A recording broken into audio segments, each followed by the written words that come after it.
अच्छा, तुमने थर्मोडायनेमिक्स तुमने केमिस्ट्री पढ़ी कि नहीं पढ़ी अभी? Yes sir. Yes sir. हाँ सर पढ़िए। अच्छा, अब देखो, हम लोग जब स्टार्ट करने जाते हैं तो जो सबसे पहला टॉपिक आता है थर्मोडायनेमिक्स में वो आता है हमारा केटीजी। इसको हम वहां पे बोलते हैं काइनेटिक थ्योरी ऑफ गैसेस। ये तुमने केमिस्ट्री में पढ़ा है कि नहीं पढ़ा है, kinetic theory of gases? Yes sir yes sir पढ़ा। Yes sir. अच्छा, अब ये बताओ काइनेटिक थ्योरी ऑफ गैसेस पढ़ते क्यों हैं, इसका यूज क्या है? बोलो।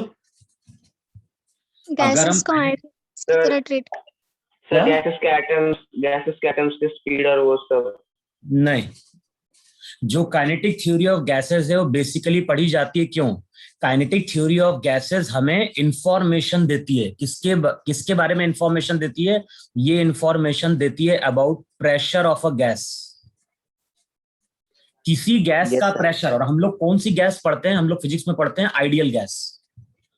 तो जो काइनेटिक थ्योरी ऑफ गैसेस रहती है वो बेसिकली इंफॉर्मेशन देती है किसी गैस का प्रेशर किन पैरामीटर्स पर डिपेंड करता है और प्रेशर को हम कैलकुलेट कैसे करते हैं। तो सबसे पहले वहां पे लिखो एजम्पशंस जरा, तो हेडिंग डालो जरा और लिखो, मैं डिक्टेट कर रहा हूं, पहले एजम्पशन लिखो, बाद में मैं कुछ एजम्पशन को एक्सप्लेन भी करूंगा वहां पे।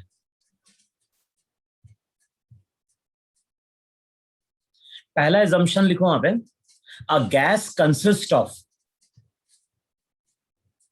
6-7 एजम्पशन है। पहला एजम्पशन लिखो वहां पे, अ gas consist of very large number of molecules. A gas consist of very large number of molecules. These molecules are identical. पहला पॉइंट ये है, a gas consists of large number of molecules. These molecules are identical, perfectly elastic. These molecules are identical, perfectly elastic, and hard sphere and hard spheres.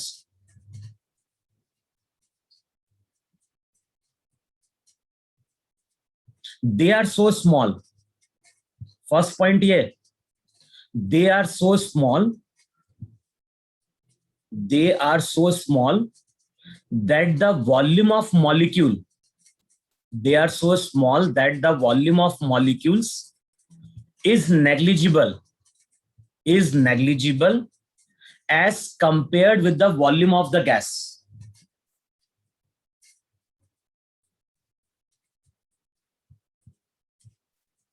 First point लिखा कि repeat करूं फिर से?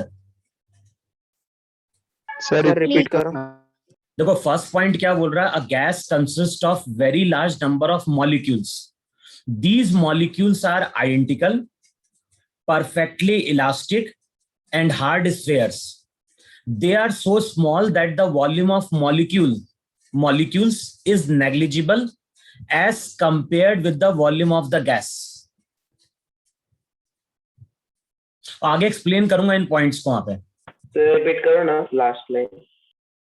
अरे, they are so small that the volume of molecules is negligible as compared with the volume of the gas. Gas के molecule का size इतना small है, जो भी गैस है उनके मॉलिक्यूल का साइज स्मॉल है as compare to volume of the gas.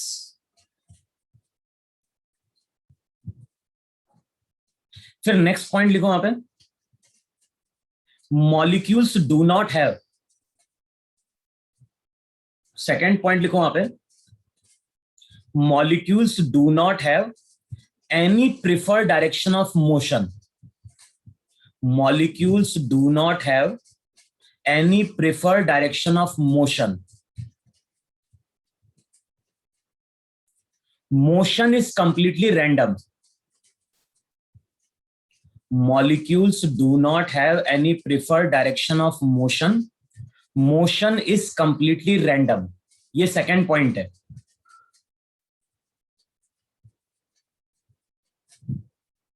लिखा इतना?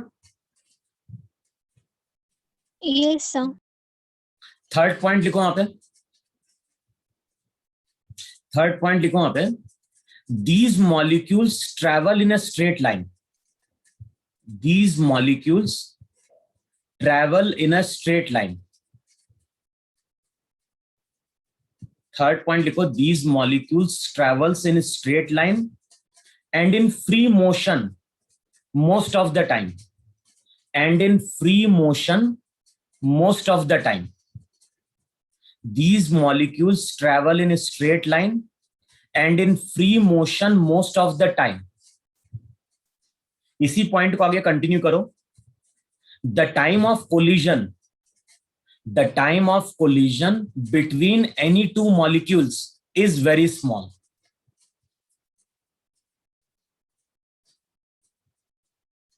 The time of collision between any two molecules is very small.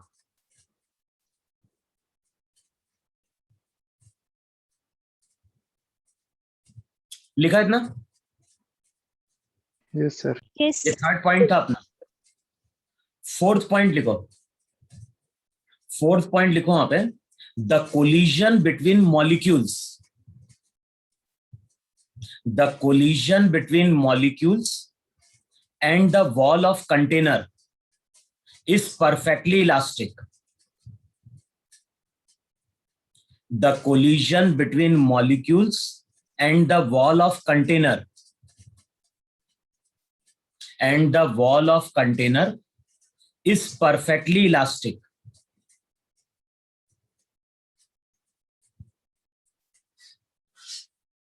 It means kinetic energy is conserved in each collision. It means kinetic energy is conserved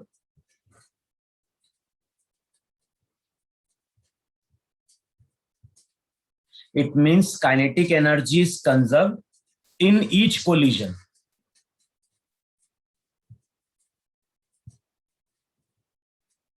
ये fourth point था अपना. लिखा सबने इतना fourth point? Yes, sir. Yes, Sir. Fifth point लिखो वहां पे, the path travelled by a molecule, the path travelled by a molecule between two collision, the path travelled by a molecule between two collision is called free path. The path traveled by a molecule between two collision is called free path. The path traveled by a molecule between two collision is called free path. And the mean of this distance traveled, and the mean of this distance traveled by a molecule is called mean free path. The path traveled by a molecule between two collision is called free path, and the mean of this distance traveled by a molecule is called mean free path.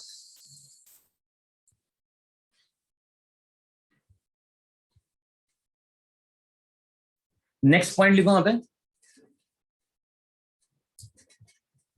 the motion of molecule. Next point लिखो वहां पे, the motion of molecule is governed by Newton's laws of motion. यानी Newton's के law यहां पे क्या होंगे? Applicable होंगे. The motion of molecule is governed by Newton's laws of motion. sir. हाँ, स्पेलिंग बताओ ना. गवर्न. अरे GOVERNED, गवर्न करना. The motion of molecule is governed by Newton's laws of motion. फिर नेक्स्ट पॉइंट लिखो वहां पे, the effect of gravity on motion of molecule is negligible. the effect of gravity on the motion of molecule is negligible.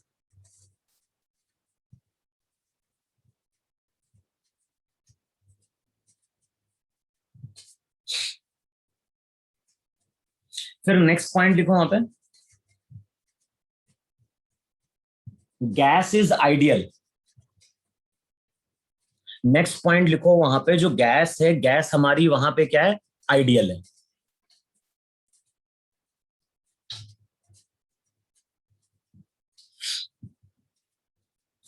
अब देखो, सबसे पहले इन चीजों को समझो जरा, एक एक पॉइंट को मैं एक्सप्लेन कर रहा हूं। सबसे पहला पॉइंट देखो वहां पे, अच्छा ये चीज है ना, जो भी हमने एजम्पशन लिखे हैं, ये सब एजम्पशन किसके लिए एप्लीकेबल है, काइनेटिक थ्योरी ऑफ गैसेस के लिए एप्लीकेबल है, और इसी के बेसिस पे हम फिजिक्स में थर्मोडायनेमिक्स पढ़ते हैं।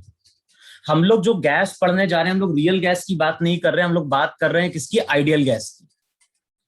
अब देखो, सबसे पहले समझो कि आइडियल गैस है क्या।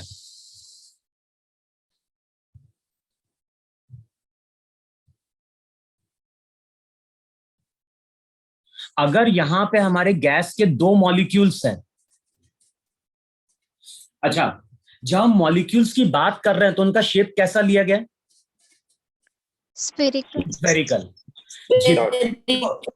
जितने भी मॉलिक्यूल्स हैं सबका शेप वहां पे लिया गया है स्फेरिकल।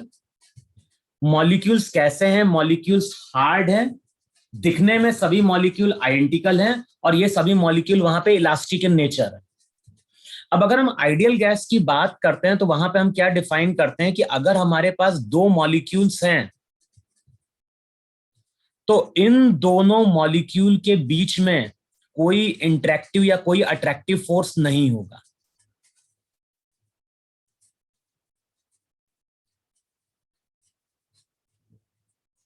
जब हम बोलते हैं ना कि हमारी गैस आइडियल है, तो आइडियल गैस का मतलब है कि इनके जो भी मॉलिक्यूल्स हैं, ये मॉलिक्यूल्स आपस में एक दूसरे के ऊपर कोई फोर्स नहीं अप्लाई कर रहे हैं। वैसे जनरली क्या होता है, जब दो मॉलिक्यूल सेम नेचर के होते हैं तो वो एक दूसरे के ऊपर कोहेसिव फोर्स लगाते ही नहीं लगाते, Yes, sir. Yes. उनके Yes, बीच sir. में ग्रेविटेशनल फोर्स भी लगेगा ही नहीं लगेगा, Yes, लगे. sir. Yes. कि दोनों का मास है वहां पे। तो हमारा एजम्पशन क्या है, हमारा एजम्पशन है कि जो भी गैस के मॉलिक्यूल्स हैं वो आपस में एक दूसरे के ऊपर कोई फोर्स नहीं लगा रहे। फिर देखो, नेक्स्ट जो पॉइंट मैं अभी डिफाइन करने जा रहा हूं, हमने क्या बोला, हमने बोला कि जो भी कोलिजन है वो कोलिजन परफेक्टली इलास्टिक होगा। और ध्यान है, इन एजम्पशंस के ऊपर केमिस्ट्री में क्वेश्चन आ चुका है। आज जो भी हमने एजम्पशन लिखे हैं और जो एजम्पशन में एक्सप्लेन करूंगा, उसका तुम लोग चेक करना 2007 या 8 का जेई एडवांस का पेपर देखना केमिस्ट्री का, तो उसमें एजम्पशन बेस्ड ही क्वेश्चन आ चुका है वहां पे। अच्छा अब देखो, हमने नेक्स्ट यहाँ पे क्या डिफाइन किया, नेक्स्ट हमने डिफाइन किया कि जो भी कोलिजन होगा वो कैसा होगा, परफेक्टली इलास्टिक होगा। अच्छा, अब ये चीज हम लोगों ने फिजिक्स में पढ़ी हुई है वहां पे कि अगर हमारे पास एक ब्लॉक है, इसका मास m है, और हमारे पास एक और ब्लॉक है, इसका मास m है, बताओ दोनों ब्लॉक आइडेंटिकल है कि नहीं। Yes, sir. Yes, sir. अब मान लो ये ब्लॉक हमारा रेस्ट में है, इसको बोलो तुम ब्लॉक 1, इसको बोलो तुम ब्लॉक 2। ब्लॉक 2 मेरा रेस्ट में है और जो ब्लॉक 1 है वो v वेलोसिटी से मूव कर रहा है।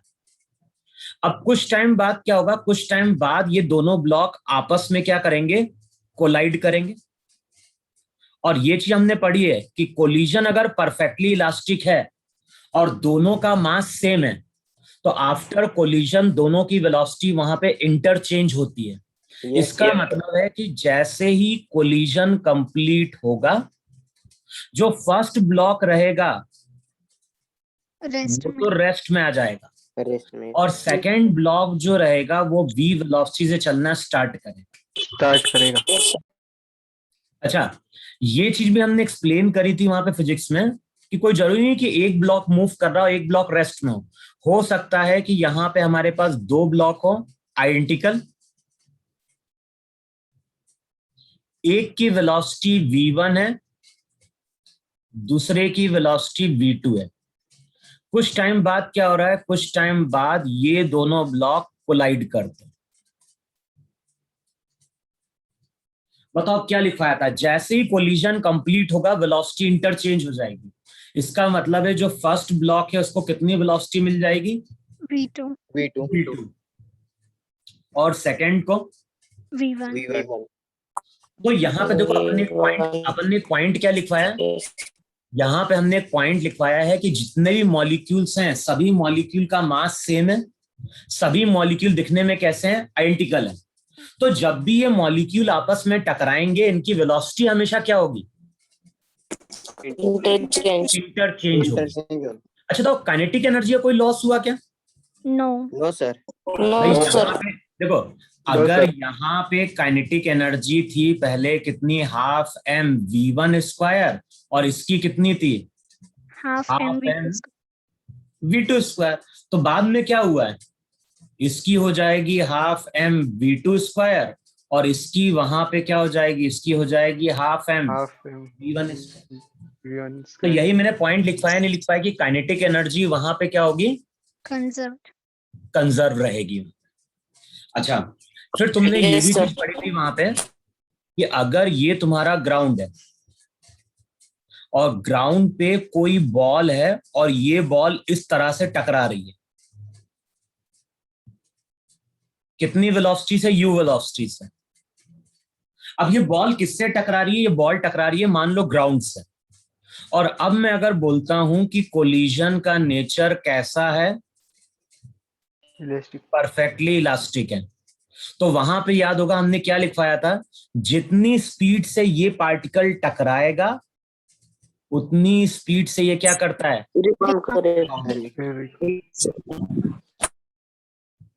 रिबाउंस कर। देखो ये रिजल्ट याद है कि नहीं याद है, जितनी स्पीड से टकराएगा उतनी स्पीड से क्या करेगा, रिबाउंड करेगा। फिर देखो जो नेक्स्ट पॉइंट था वहां पे इलास्टिक कोलिजन का, यानी ये सब चीजें अपन पढ़ चुके हैं फिजिक्स में। फिर देखो जो नेक्स्ट पॉइंट अब मैं डिफाइन कर रहा हूं वो डिफाइन कर रहा हूं कि ये मेरा अगेन ग्राउंड है, और इस ग्राउंड पे कोई पार्टिकल है, पार्टिकल इस तरह से u स्पीड से टकरा रहा है।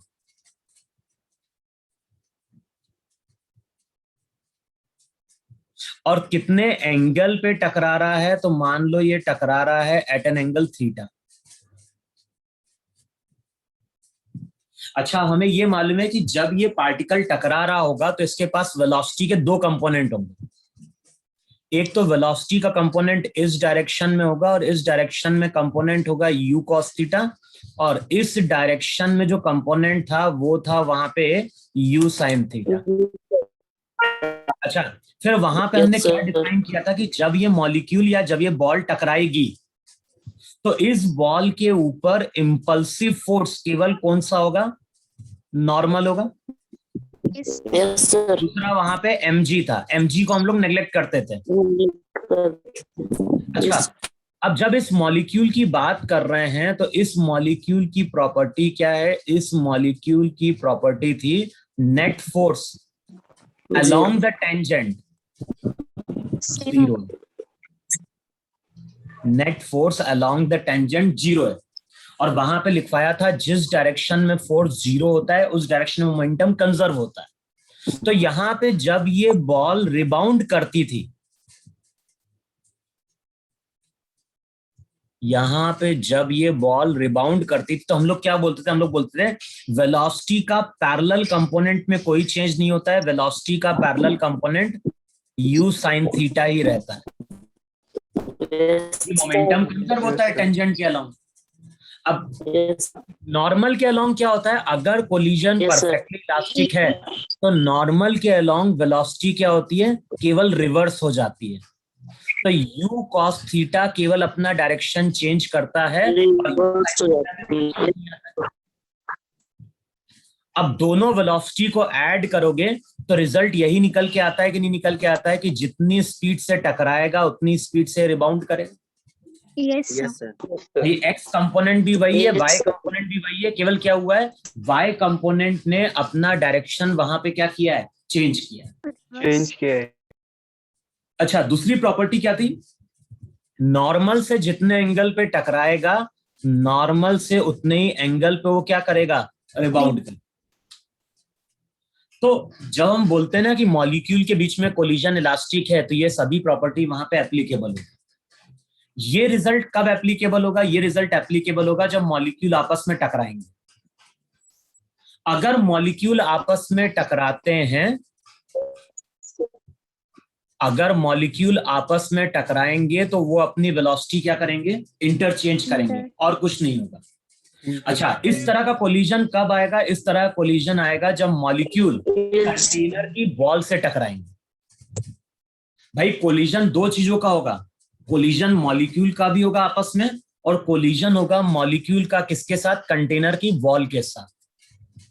तो कंटेनर की वॉल के साथ जब मॉलिक्यूल टकराएगा, तो ध्यान क्या रखना है? जितनी स्पीड से टकराएगा उतनी स्पीड से वो रिबाउंड करेगा। फिर नेक्स्ट प्रॉपर्टी क्या ध्यान रखनी है?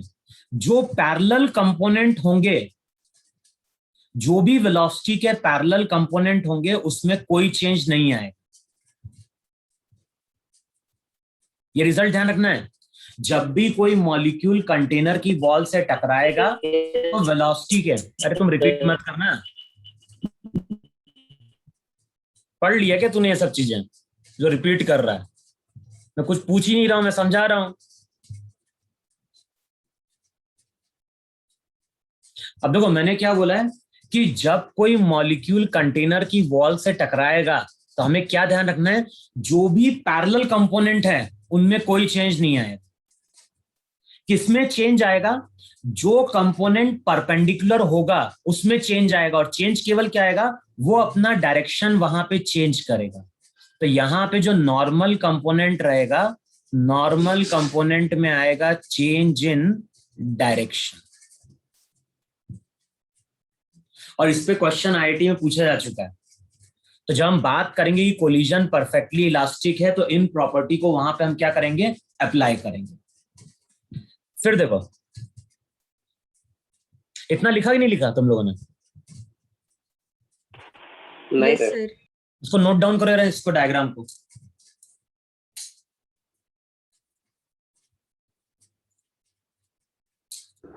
क्योंकि ये सभी रिजल्ट हमें अब क्या करना है? डेरिवेशन में यूज करना है।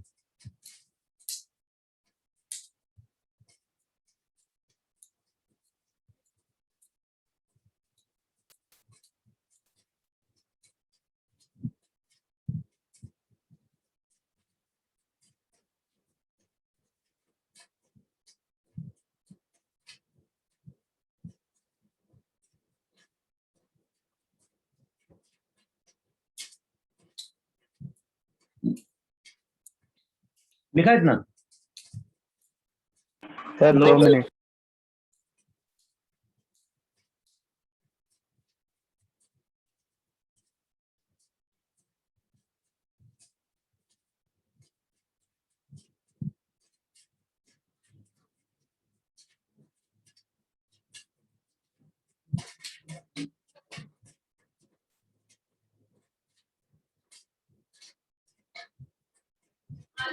लिखा इतना? Yes sir. Yes, 2 minutes.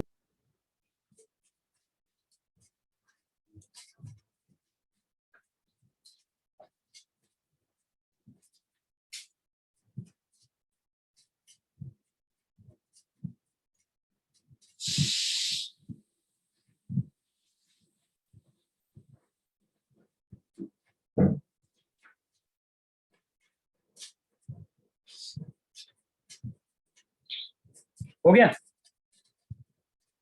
Yes sir. Yes, sir. अब देखो, नेक्स्ट पॉइंट हमने क्या डिफाइन किया है? नेक्स्ट पॉइंट डिफाइन किया है कि जो कंटेनर है, कंटेनर में कोई सिंगल मॉलिक्यूल नहीं है, कंटेनर में n नंबर ऑफ मॉलिक्यूल्स होंगे। तो मान लो हमारे पास एक मॉलिक्यूल यहां कहीं है ना, एक मॉलिक्यूल यहां कहीं है, हो सकता है उसके बाद एक मॉलिक्यूल यहां कहीं हो। अब मान लो ये मॉलिक्यूल हमारा मूव कर रहा है। अच्छा, हमने क्या बोला है कि जब भी ये मॉलिक्यूल मूव करेंगे, मॉलिक्यूल का मोशन रैंडम है, लेकिन ये मॉलिक्यूल स्ट्रेट लाइन के अलोंग जा रहा है। तो ये मॉलिक्यूल इस तरह से स्ट्रेट लाइन के अलोंग जा रहा है। मान लो एक मॉलिक्यूल यहां पे है कहीं,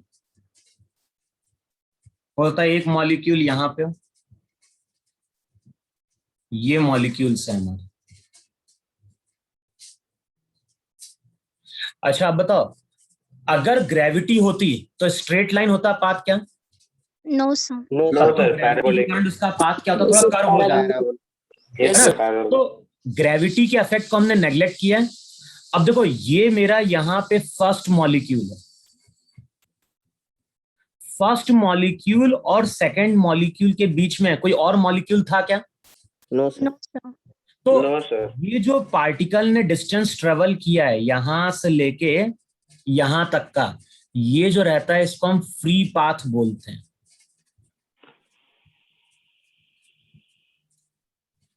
तो मोस्ट ऑफ द टाइम जो मॉलिक्यूल्स रहता है वो फ्री पाथ पे ही क्या करता है, मूव करता है।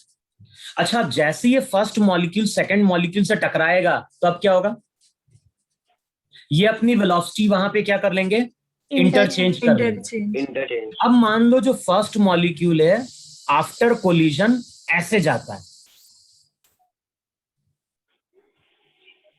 और कुछ टाइम बाद ये मेरा फर्स्ट मॉलिक्यूल ही है, तो ये कुछ टाइम बाद फर्स्ट मॉलिक्यूल किससे टकरा रहा है, थर्ड मॉलिक्यूल से टकरा रहा है। अब बताओ, जब ये मॉलिक्यूल सेकंड से थर्ड की ओर जाएगा तब भी ये पाथ कैसा होगा, स्ट्रेट लाइन होगा कि नहीं होगा? Yes, sir. यस ये सर। भी इसका फ्री पाथ है कि Yes, नहीं? sir. Yes, sir. Yes.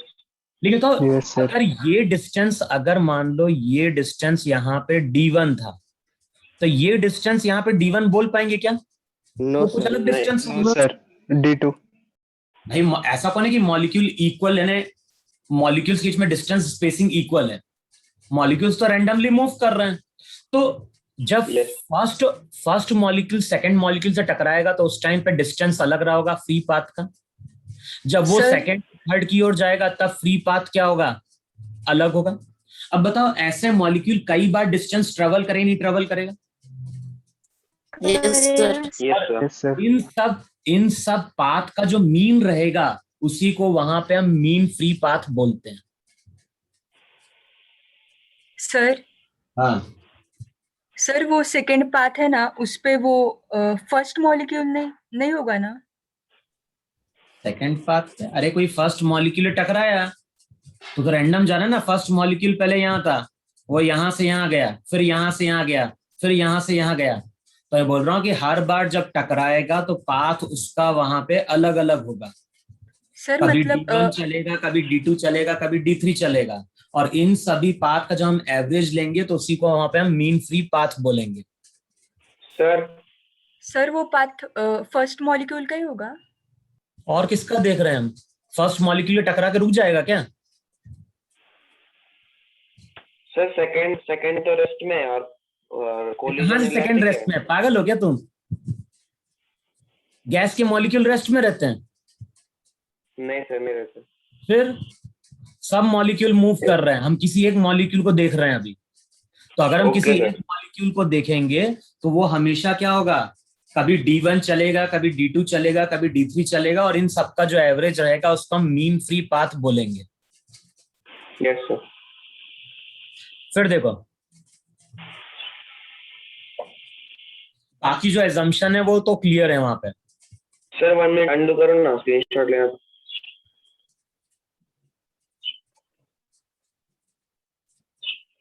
Done, sir.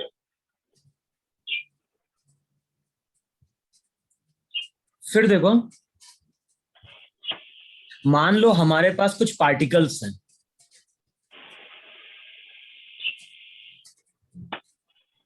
मान लो हमारे पास 4 पार्टिकल हैं।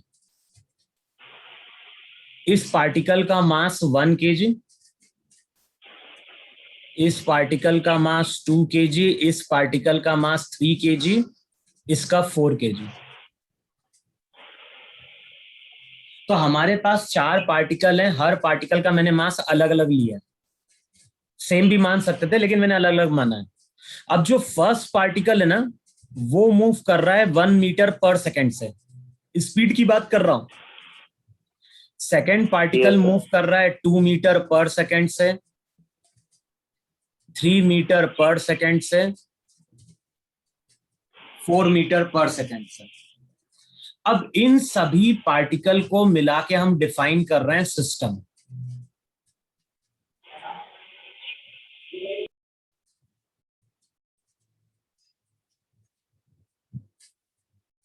तो जितने भी पार्टिकल हैं, अच्छा चाहो तो क्या करो, एक काम करो,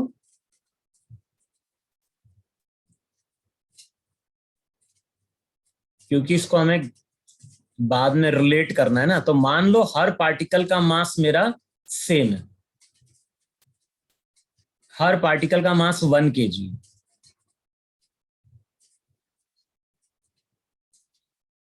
अच्छा, दिखने में हर पार्टिकल सेम है कि नहीं सेम है? सब Yes, पार्टिकल मेरे पॉइंट हैं। हर पार्टिकल का मास सेम है, लेकिन हर पार्टिकल की स्पीड अलग अलग है। अच्छा, अब ये सिस्टम जो है वो कितने पार्टिकल से मिलके बना है? 4. 4. पार्टिकल से मिलके बना है। अब मैं अगर तुमसे पूछूं कि इस सिस्टम के पार्टिकल की स्पीड क्या है? Average length. अब भाई देखो, इस Center of सिस्टम mass. में 4 पार्टिकल है, हर पार्टिकल की स्पीड अलग अलग है। अगर मैं Yes, पूछता हूँ अलग-अलग। कि इस सिस्टम की एवरेज स्पीड क्या है, 2.5. तो बताओ। अब यहाँ 2. पे अगर हमें एवरेज स्पीड कैलकुलेट करनी है, Sum of velocities upon number of particles. तो ध्यान है स्पीड है, तो क्या करोगे? 1 + 2 Plus 2. + 3 Plus + 4. 4। by अब 4. इसको डिवाइड करिए किससे? नंबर ऑफ पार्टिकल्स से। Yes, sir. कितने पार्टिकल है टोटल? 4. 4. 4. तो चेक करो यहाँ से एवरेज स्पीड क्या है। 5 by 2. 2.5. 2.5. क्या बोलोगे? 2.5. 2.5 meter per second.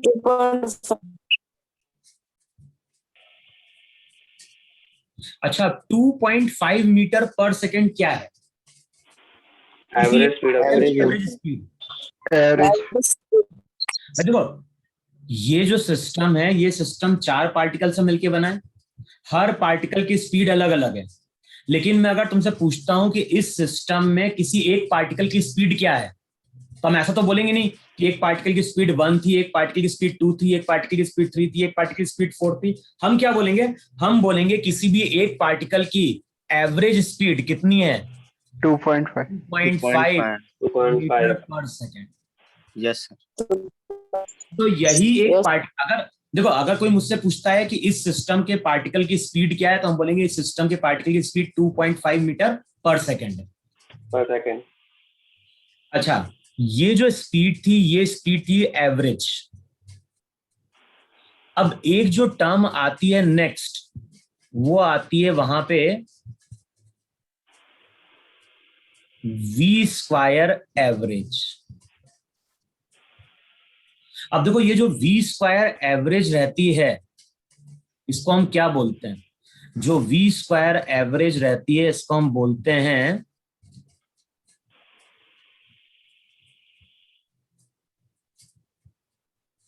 Mean square speed.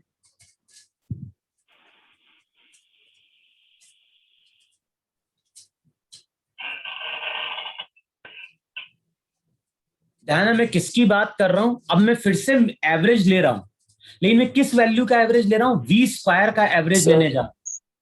ध्यान, हम इसको हम बोलते हैं मीन Yes, स्क्वायर स्पीड, लेकिन कैलकुलेट उल्टा करते हैं। पहले हम स्पीड लेंगे, फिर उसका स्क्वायर करेंगे, फिर उसका मीन करेंगे। तो मीन स्क्वायर स्पीड लिख रहे हैं, लेकिन करते उल्टा है।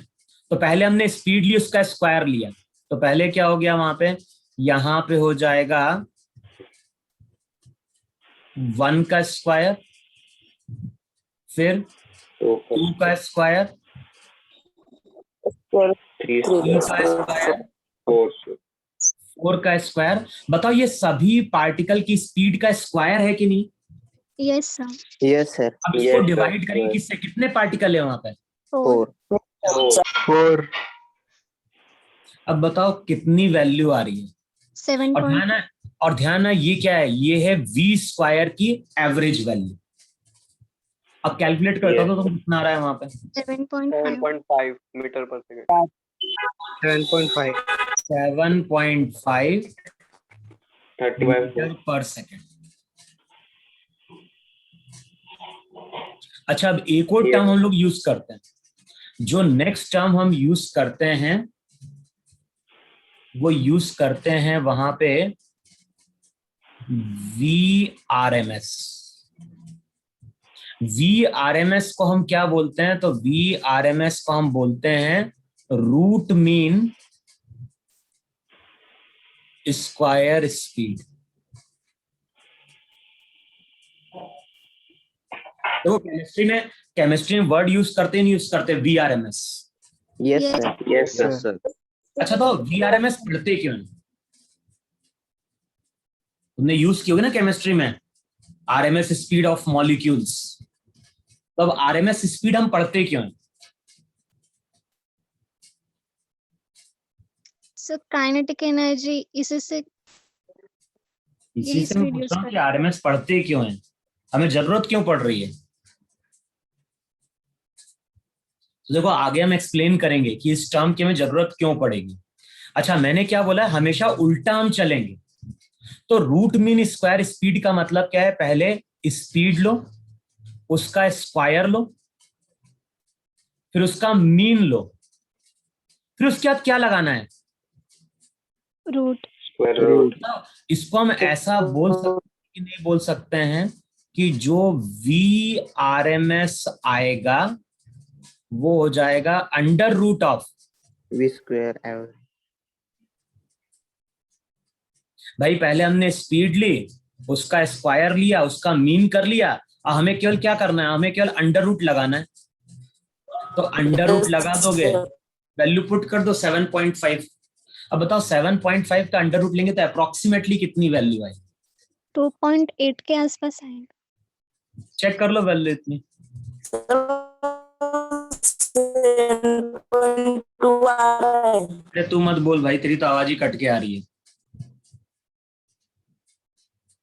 कितना आ रहा है कैलकुलेटर पे करके देख लो, 7.5 का अंडर रूट।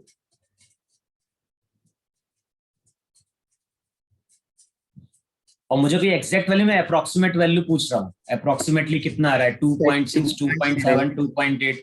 अभी हमें कहीं यूज कौन करनी है वैल्यू? सर 2.7 आएगा। जो भी आ रहा है 2.7 जो भी बन रहा है एक्चुअली अपना।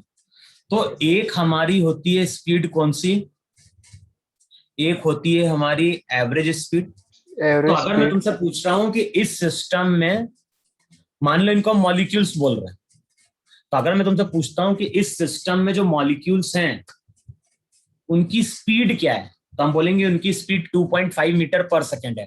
हम एवरेज टर्म की बात करेंगे। अब मैं अगर तुमसे पूछता हूं कि यहाँ पे जितने भी मॉलिक्यूल्स हैं, यहाँ पे जितने मॉलिक्यूल्स हैं उनकी स्पीड के स्क्वायर की एवरेज वैल्यू क्या है, तो तुम बोलोगे स्क्वायर की एवरेज वैल्यू 7.5 है। 5 यहाँ पे स्क्वायर कितना है, तो मुझे 1, यहाँ पे स्क्वायर 4, यहाँ पे स्क्वायर 9, यहाँ पे स्क्वायर 16। लेकिन जो V स्क्वायर है, V स्क्वायर की एवरेज वैल्यू हम कितनी लेके चलेंगे, 7.5 मीटर पर सेकेंड। अच्छा, इसी में कोई पूछता है कि किसी भी एक मॉलिक्यूल की या किसी एक पार्टिकल की RMS वैल्यू क्या है, तो तुम बोलोगे RMS वैल्यू वहां पे 2.8 मीटर पर सेकेंड। इतना क्लियर हो सबको? Yes sir. Yes sir. ये सब टर्म आगे हम लोग यूज करेंगे। अच्छा, अब हम लोग क्या बोलते हैं, हम लोग कैलकुलेट क्या करने जा रहे हैं, काइनेटिक थ्योरी ऑफ गैसेस में हम कैलकुलेट करने जा रहे हैं गैस का प्रेशर। अब गैस का प्रेशर बनता कैसे है, तो गैस का प्रेशर बनता है, या गैस का प्रेशर हम मेजर कैसे करते हैं, तो जो भी गैस के मॉलिक्यूल्स हैं वो कंटेनर की वॉल से क्या कर रहे हैं, टकरा रहे हैं। और हमें मालूम है कि जब भी कोई चीज टकराती है तो वहां पे मोमेंटम में चेंज आता ही नहीं आता। और हमने फिजिक्स में ये फॉर्मूला पढ़ा था कि जो भी फोर्स होता है उसको वहां पे हम लिखते थे dp/dt या फिर लिखते थे वहां पे delta P by delta T. Yes. बताओ ये फॉर्मूला याद है कि नहीं याद है? Yes, sir. Yes. तो होता क्या है, कंटेनर की जो वॉल रहेगी उससे मॉलिक्यूल टकराएंगे, और जब ये मॉलिक्यूल टकराएंगे तो उसके कारण क्या होगा, मोमेंटम में चेंज आएगा, और मोमेंटम में चेंज के कारण वहां पे क्या बनेगा, फोर्स बनेगा। अब ध्यान है, यहाँ पे न्यूटन्स के लॉ एप्लीकेबल है।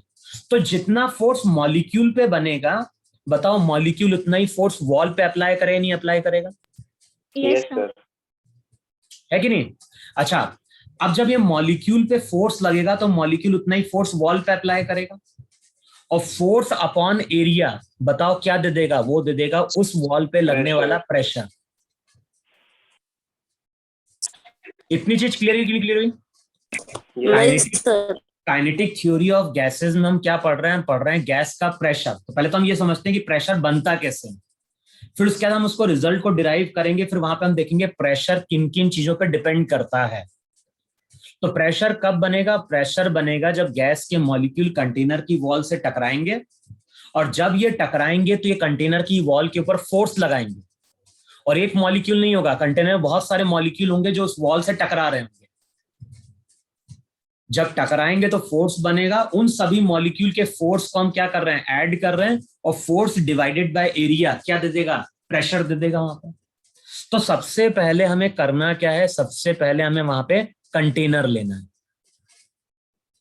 अब देखो कंटेनर का शेप कैसा भी ले सकते हैं, लेकिन ज्यादातर केस में जो कंटेनर का शेप लिया जाता है वो क्यूब के फॉर्म में लिया जाता है।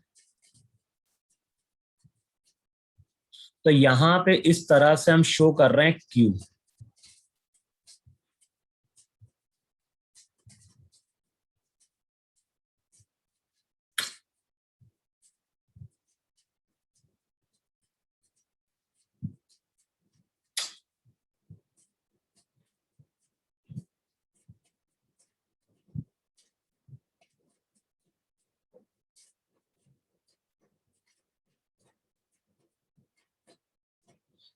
अब मैंने बोला है कंटेनर का शेप कैसा भी ले सकते हैं। अभी हम लोग जो कंटेनर का शेप लेके चल रहे हैं वो कंटेनर का शेप लेके चल रहे हैं क्यूब। तो साइड की लेंथ वहां पे मान लो या तो ए, या फिर तुम मान सकते हो एल।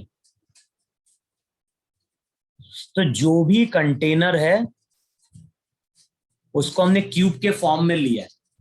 अच्छा, अब इस कंटेनर में यहां पे ऐसे नंबर ऑफ गैस के मॉलिक्यूल्स हैं कि नहीं, जो रैंडमली क्या कर रहे हैं, मूव कर रहे हैं।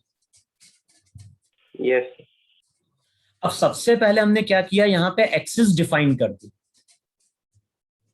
इसको मान लो एक्स एक्सिस,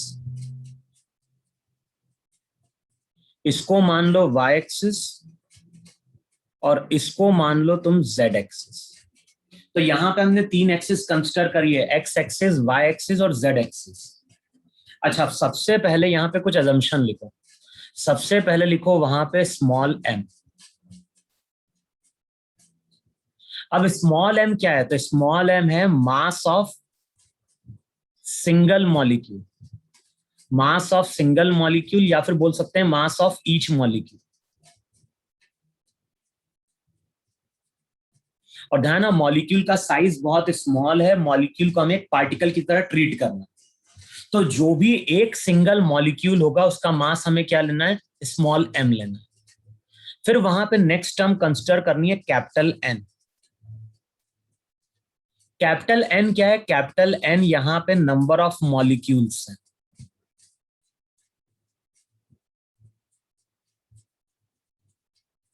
अच्छा बताओ, एक मॉलिक्यूल का मास m है, इस कंटेनर में n नंबर ऑफ मॉलिक्यूल्स हैं, बताओ गैस का टोटल मास कितना होगा।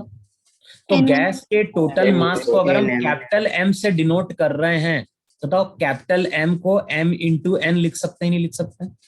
Yes sir. Yes, sir. Yes, sir. यहां पे ध्यान देना, बहुत सारी टर्म यूज करेंगे। स्मॉल m रिप्रेजेंट करेगा एक सिंगल मॉलिक्यूल का मास। कैपिटल M क्या रिप्रेजेंट कर रहा होगा, कैपिटल M रिप्रेजेंट कर रहा होगा total mass of the gas. Yes. देखो इतना होगा कि नहीं होगा वहां पर? Yes, sir. अच्छा, अब सबसे पहले देखो यार यहाँ पे हम लोग, अच्छा कंटेनर की कितनी वॉल है यहाँ पे? कंटेनर की 6 वॉल है कि नहीं है? Yes. Yes, sir. अब हम लोग इस वॉल पे फोकस कर रहे हैं।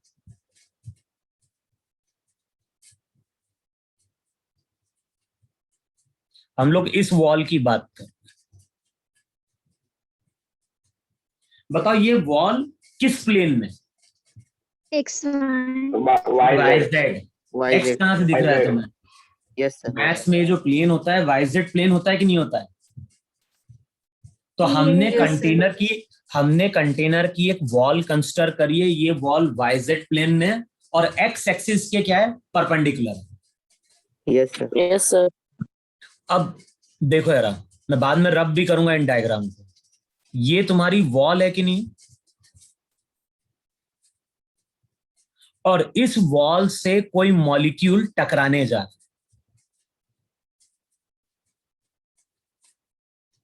ये जो वॉल है, इस वॉल से कोई मॉलिक्यूल यहां पे क्या करने जा रहा है? टकराने जा रहा है। अच्छा, हर मॉलिक्यूल की स्पीड सेम होती है, डिफरेंट होती है? Different. डिफरेंट होती है, क्योंकि याद होगा वहां पे हम तुम लोगों ने केमिस्ट्री में एक वेलोसिटी का कर्व भी ड्रॉ किया होगा, मैक्सवेल करके आता Yes, sir. है, Maxwell Yes, sir. Maxwell. Velocity distribution curve, Yes, sir. Maxwell's velocity distribution का. है ना? तो वहां पे हम लोग बोलते थे कि एक टर्म आती थी मोस्ट प्रोबेबल स्पीड भी आती थी वहां पे। Yes, sir. Yes, sir. Most probably. तो यहाँ पे हर मॉलिक्यूल की स्पीड अलग अलग है कि नहीं? Yes, sir. Yes. मान लो Yes, sir. यहाँ पे जो मॉलिक्यूल है, फर्स्ट मॉलिक्यूल की बात कर रहे हैं, तो मान लो इसकी स्पीड वहां पे v1 है।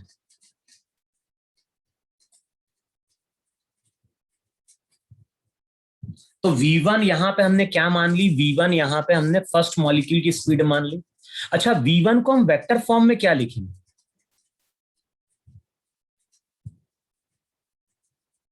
बताओ, v1 को अगर हम वेक्टर फॉर्म में लिखने जाएंगे तो वहां पे हम ऐसा लिखेंगे, इस मॉलिक्यूल की वेलोसिटी कौन कौन से कंपोनेंट होंगे? x भी होगा, y भी होगा, z भी होगा। तो इसको हम ऐसा लिख सकते हैं vx1 i cap, vy1 j cap plus vz1 k cap. यानी यहां पे हमने इस मॉलिक्यूल की स्पीड को वेक्टर फॉर्म में लिखा है। फर्स्ट मॉलिक्यूल है तो उसकी वेलोसिटी का x कंपोनेंट को vx1, y कंपोनेंट को vy1, z कंपोनेंट को vz1 बोलेंगे वहां पे। Yes. ऐसे अच्छा, सेकंड मॉलिक्यूल होगा तो उसकी स्पीड को क्या लिखेंगे वहां पे? V2. v2 लिखेंगे। Yes, और sir. v2 को क्या लिखोगे वहां पे? अगर सेकंड मॉलिक्यूल की स्पीड अगर तुमने v2 लिखी तो v2 को तुम लिखोगे वहां पे vx2 i cap I cap plus vy2 k cap plus vz2 k cap. क्या है ना, हर मॉलिक्यूल की स्पीड अलग अलग है, तो इसलिए हम vx, vy, vz को अलग अलग से डिनोट करेंगे वहां पे। इतना क्लियर हो सबको? Yes, sir. Yes. Yes, sir. अच्छा, v1 क्या है? v1 तो स्पीड है, मैग्नीट्यूड है कि नहीं है? Yes, sir. तो अब बताओ मुझे, यहाँ पे हम v1 का जो मैग्नीट्यूड है, बताओ v1 के मैग्नीट्यूड को हम क्या लिखेंगे? v1 के हम मैग्नीट्यूड को लिखेंगे वहां पे vx1 का square plus vy1 square. vy1 का स्क्वायर प्लस vz1 का स्क्वायर। Yes. भाई अगर किसी वेक्टर के x कंपोनेंट मालूम है, y कंपोनेंट मालूम है, z कंपोनेंट मालूम है, तो उस वेक्टर का मैग्नीट्यूड यही होता है कि नहीं होता है? वहां पे under root ax square plus ay square plus az square. vz1 square. Yes, sir. Yes, sir. अच्छा, अब फिर देखो यहाँ पे जरा, यहाँ पे अब ये मॉलिक्यूल टकराने जा रहा है, ये वॉल है। अब जब ये मॉलिक्यूल टकरा रहा होगा तो देखो, एक तो इसके पास इस डायरेक्शन में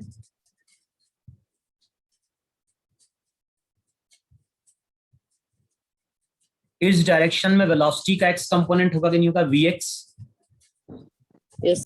Yes, sir. साथ में इसके पास मान लो y कंपोनेंट होगा इस डायरेक्शन में, Sir. Yes. और इस डायरेक्शन में मान लो bz।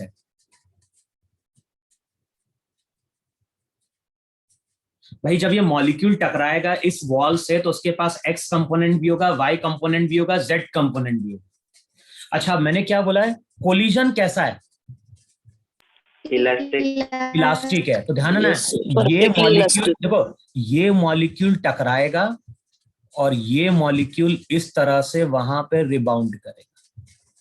जब ये मॉलिक्यूल रिबाउंड करेगा तो ध्यान रखना ये कितनी स्पीड से रिबाउंड कर रहा होगा, ये रिबाउंड कर रहा होगा विथ स्पीड v1। भाई वॉल तो मेरी फिक्स्ड है ना, तो जितनी स्पीड से टकराएगा उतनी स्पीड से रिबाउंड कर जाएगा। अच्छा बताओ मैंने क्या बोला, कोलिजन अगर परफेक्टली इलास्टिक होगा तो कौन से कंपोनेंट में चेंज नहीं आएगा, बताओ पैरेलल कंपोनेंट कौन कौन से हैं, vy vy और vz। भाई ये कंटेनर की वॉल है कि नहीं है, left sir Yes, ये sir. जो y कंपोनेंट होगा वो भी पैरेलल होगा, z कंपोनेंट जो रहेगा वो भी पैरेलल रहेगा, केवल x कंपोनेंट क्या रहेगा, perpendicular परपेंडिकुलर। तो ध्यान में जैसे ही कोलिजन होगा तो इसमें कोई चेंज नहीं आएगा, z में भी no change कोई चेंज नहीं आएगा, लेकिन जो x कंपोनेंट रहेगा वो अपना डायरेक्शन वहां पे Change रिवर्स कर करेगा। तो जो Yes, x sir. Component Yes, रहेगा वो अपना डायरेक्शन यहाँ पे रिवर्स कर रहा है। yes sir अच्छा अब ये बताओ ये मॉलिक्यूल का मोशन 3 डायमेंशनल है कि नहीं, Yes, Yes. क्योंकि ये x के, क्योंकि देखो ये x के अलोंग भी जा रहा है, ये y के अलोंग भी जा रहा है और z के अलोंग भी जा रहा है। yes sir अच्छा हमें अब किस डायरेक्शन के मोशन से मतलब है, तो हमें मोशन कंसिडर करना है x के अलोंग। x yes sir अच्छा इतना रब करो मैं, Yes, sir. Yes, sir. या फिर देखो नीचे आओ जरा, देखो Yes, ये sir. कंटेनर की वॉल है कि नहीं है, एक मिनट रुको, Yes, sir. ये तुम्हारी कंटेनर की वॉल थी, ये एक वॉल थी। अब जरा कौन साइड से देख रहे हैं इस चीज को जरा समझो जरा, कि कोई मॉलिक्यूल था, मॉलिक्यूल यहां पे आया, टकराया। yes sir अब ऐसा कौन है कि मॉलिक्यूल एक्स एक्सिस के अलोंग चल रहा है, मॉलिक्यूल एक्स वाई जेड तीनों के अलोंग चल रहा है। अच्छा अब ये मॉलिक्यूल yes sir अभी मॉलिक्यूल हमारी इस वॉल से टकराया, इसके बाद मान लो मॉलिक्यूल इस वॉल से टकराए। अब बताओ मुझे यहाँ पे, जैसे यहाँ पे कौन सा कंपोनेंट अभी चेंज हुआ था, X component. Component. अच्छा X component. मॉलिक्यूल अगर नीचे वाली वॉल से टकराएगा तो क्या होगा, कौन सा कंपोनेंट चेंज होगा, Sir, Y Y component. Why? The comp है ना, y कंपोनेंट अब रिवर्स मारेगा। अच्छा x का क्या होगा, मॉलिक्यूल तो अभी भी x के अलोंग vx से चल रहा है कि नहीं चल रहा है, Yes, sir. yes, Yes, sir. sir. Yes, sir. तो ये चीज तुम समझो जरा कि जब मॉलिक्यूल एक वॉल से टकराएगा, यहां पे देखो अभी इस वॉल से टकराया कि नहीं टकराया मॉलिक्यूल, Yes. अब इसके बाद मॉलिक्यूल यहां टकराया, मान लो इसके बाद ये मॉलिक्यूल ऊपर वाली वॉल से टकरा गया,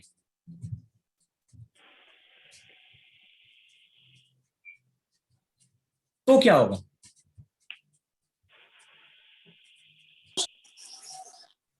Sir, तो फिर से कौन सा कंपोनेंट चेंज होगा, Y component. y component change होगा, लेकिन अभी भी मॉलिक्यूल x एक्सिस के अलोंग कितने से जा रहा होगा, VX.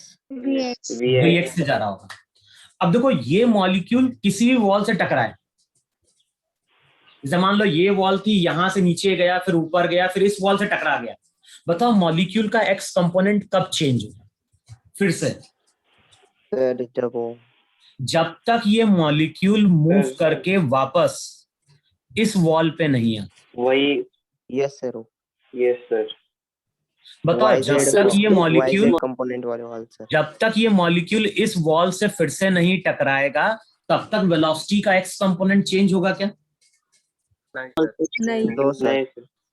ये चीज इतनी क्लियर हुई। अगर मॉलिक्यूल इस वॉल से टकराता है तो एक्स कंपोनेंट रिवर्स हो गया। अब ये पार्टिकल एक्स एक्सिस के अलोंग वी एक्स से ही चलता रहेगा। जब तक ये मॉलिक्यूल इस वॉल से टकराएगा नहीं तब तक वेलोसिटी का एक्स कंपोनेंट चेंज नहीं होगा। क्लियर हुआ इतना? Yes, sir. Yes sir. Sir थोड़ा नहीं फिर सर। से समझाओ ना।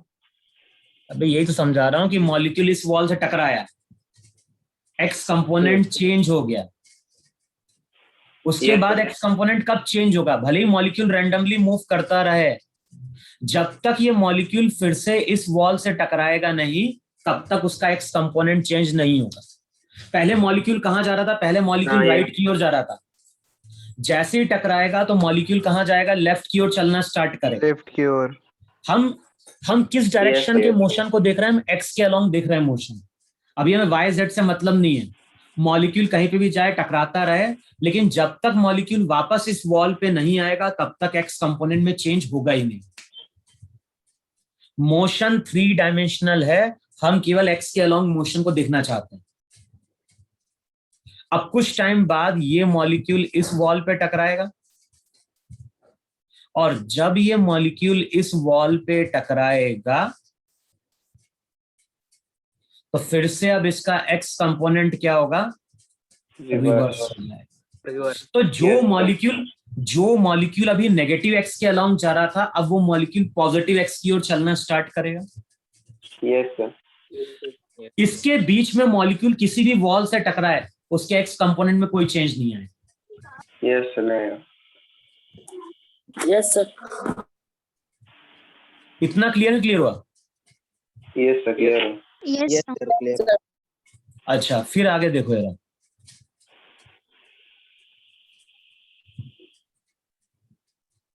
अब यहां पे जो हमने एजम्पशन लिखवाया ना कि मॉलिक्यूल आइडेंटिकल है, कोलिजन आपस में परफेक्टली इलास्टिक है, अब इसका भी बहुत यूज है। अब यूज क्या है वहां पे? जैसे ये मॉलिक्यूल टकरा के, देखो इस मॉलिक्यूल को नाम दो। ये मॉलिक्यूल मेरा फर्स्ट मॉलिक्यूल है कि नहीं? Yes sir. ये मॉलिक्यूल मेरा फर्स्ट मॉलिक्यूल है। तो फर्स्ट मॉलिक्यूल V1 से टकराया, V1 से रिबाउंड कर गया। अब कुछ टाइम बाद मान लो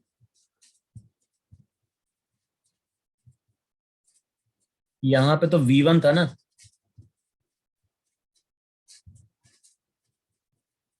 अच्छा कंटेनर में केवल एक सिंगल मॉलिक्यूल है क्या? नहीं, कंटेनर में बहुत सारे मॉलिक्यूल हैं।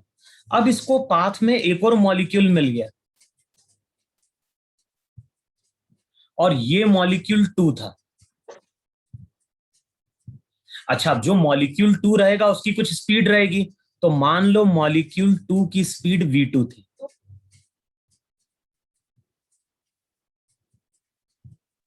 देखो है कि नहीं है? तो अभी हम किस मॉलिक्यूल को देख रहे थे? फर्स्ट मॉलिक्यूल को देख रहे थे कि नहीं देख रहे थे? Yes sir. अब बताओ फर्स्ट मॉलिक्यूल किससे टकराने जा रहा है? Second molecule. Second. अच्छा, अब हमारा एजम्पशन क्या है? हमारा एजम्पशन है कि जब दो मॉलिक्यूल टकराएंगे तो उनके बीच का टाइम पीरियड बहुत स्मॉल होगा कोलिजन का। उस टाइम को हम नेग्लेक्ट कर देंगे। Yes sir. अच्छा बताओ, दोनों की स्पीड का क्या होगा? इंटरचेंज। Interchange of दोनों की स्पीड अब क्या होगी? इंटरचेंज हो जाएगी। जो फर्स्ट मॉलिक्यूल था, जो यहां पे हमारा फर्स्ट मॉलिक्यूल था और यहां पे हमारा सेकंड मॉलिक्यूल था, तो अब सेकंड मॉलिक्यूल के पास स्पीड v1 आ जाएगी और फर्स्ट के पास क्या हो जाएगी? बताओ, जो हमारा ओरिजिनल मॉलिक्यूल था, बताओ उसके पास अब v1 स्पीड रही क्या? नहीं। नहीं, उसके पास कौन सी स्पीड आ गई? V2। V2. अब देखो करना क्या है, जब हम डेरिवेशन करते हैं ना, तो डेरिवेशन में एज्यूम क्या करते हैं कि जैसे दो पार्टिकल टकराएंगे तो हम अपने ओरिजिनल वाले पार्टिकल को भूल जाएंगे, और हम क्या करेंगे, ये जो सेकंड पार्टिकल है इसको हम अपना ओरिजिनल पार्टिकल मान के चलेंगे।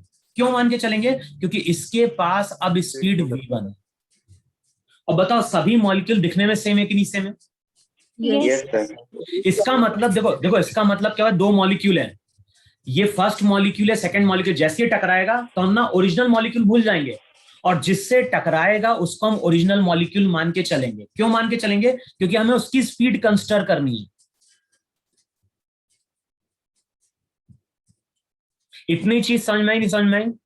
कि जब भी मॉलिक्यूल आपस में टकराएगा तो हम अपना ओरिजिनल मॉलिक्यूल भूल जाएंगे और जिससे वो टकराएगा उसको हम ओरिजिनल मॉलिक्यूल मान के चलेंगे। क्यों मान के चलना है? क्योंकि वो v1 स्पीड कैरी कर रहा है। अभी है ना, अभी हम उस मॉलिक्यूल की स्टडी कर रहे हैं जिसके पास v1 स्पीड है। हम v2 वाले की स्टडी नहीं करना चाहते हैं। हम अभी केवल उस मॉलिक्यूल को, एक सिंगल मॉलिक्यूल को देखना चाहते हैं जो v1 स्पीड कैरी करके चल रहा है। अच्छा, हो सकता है पाथ में सेकंड मॉलिक्यूल किससे टकराए? भाई ये मॉलिक्यूल ऐसे जाएगा मान लो, और अब इसको पाथ में यहां पे थर्ड मॉलिक्यूल मिली है, ये सेकंड था, ये थर्ड था। अब हम क्या करेंगे?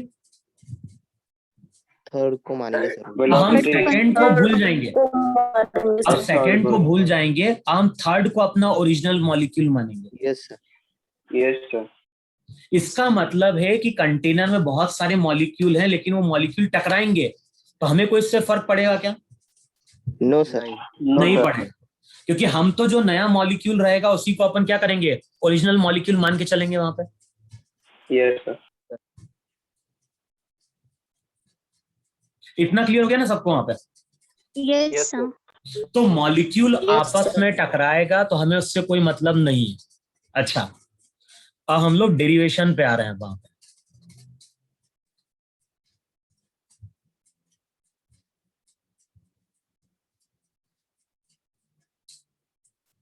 अब ये बताओ, एक मॉलिक्यूल इस वॉल पे टकराया, मॉलिक्यूल हमारा इस वॉल पे टकरा रहा है कि नहीं टकरा रहा है? Yes, sir. अच्छा, उसके बाद ये मॉलिक्यूल क्या होता है, इस डायरेक्शन में चलना स्टार्ट करता है। हमें केवल किससे मतलब है? मतलब है वेलोसिटी के X components. एक्स कंपोनेंट से। अब ये बताओ, ये तुम्हारी एक वॉल थी, ये तुम्हारी दूसरी वॉल थी।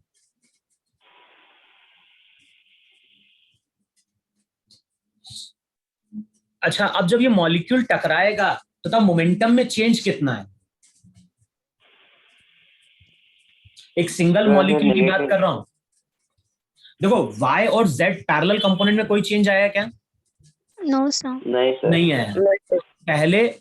पहले अगर x कंपोनेंट इधर था, अगर मॉलिक्यूल का पहले x कंपोनेंट इधर था तो बाद में x कंपोनेंट इधर आ गया कि नहीं आ गया वहां पे? Yes sir. Yes, sir. और हमें रिजल्ट मालूम है, जब भी हम चेंज इन मोमेंटम कैलकुलेट करते हैं तो ऑपोजिट में वो ऐड हो जाते हैं। फाइनल माइनस इनिशियल करके देख लो जरा, तो वो ऐड होगा कि नहीं होगा वहां पे? Yes, sir. Yes. जब एक मॉलिक्यूल टकराएगा, जब एक सिंगल मॉलिक्यूल टकराएगा, जब एक सिंगल मॉलिक्यूल टकराएगा बताओ उसके मोमेंटम में चेंज 2mvx होगा कि नहीं होगा? Yes.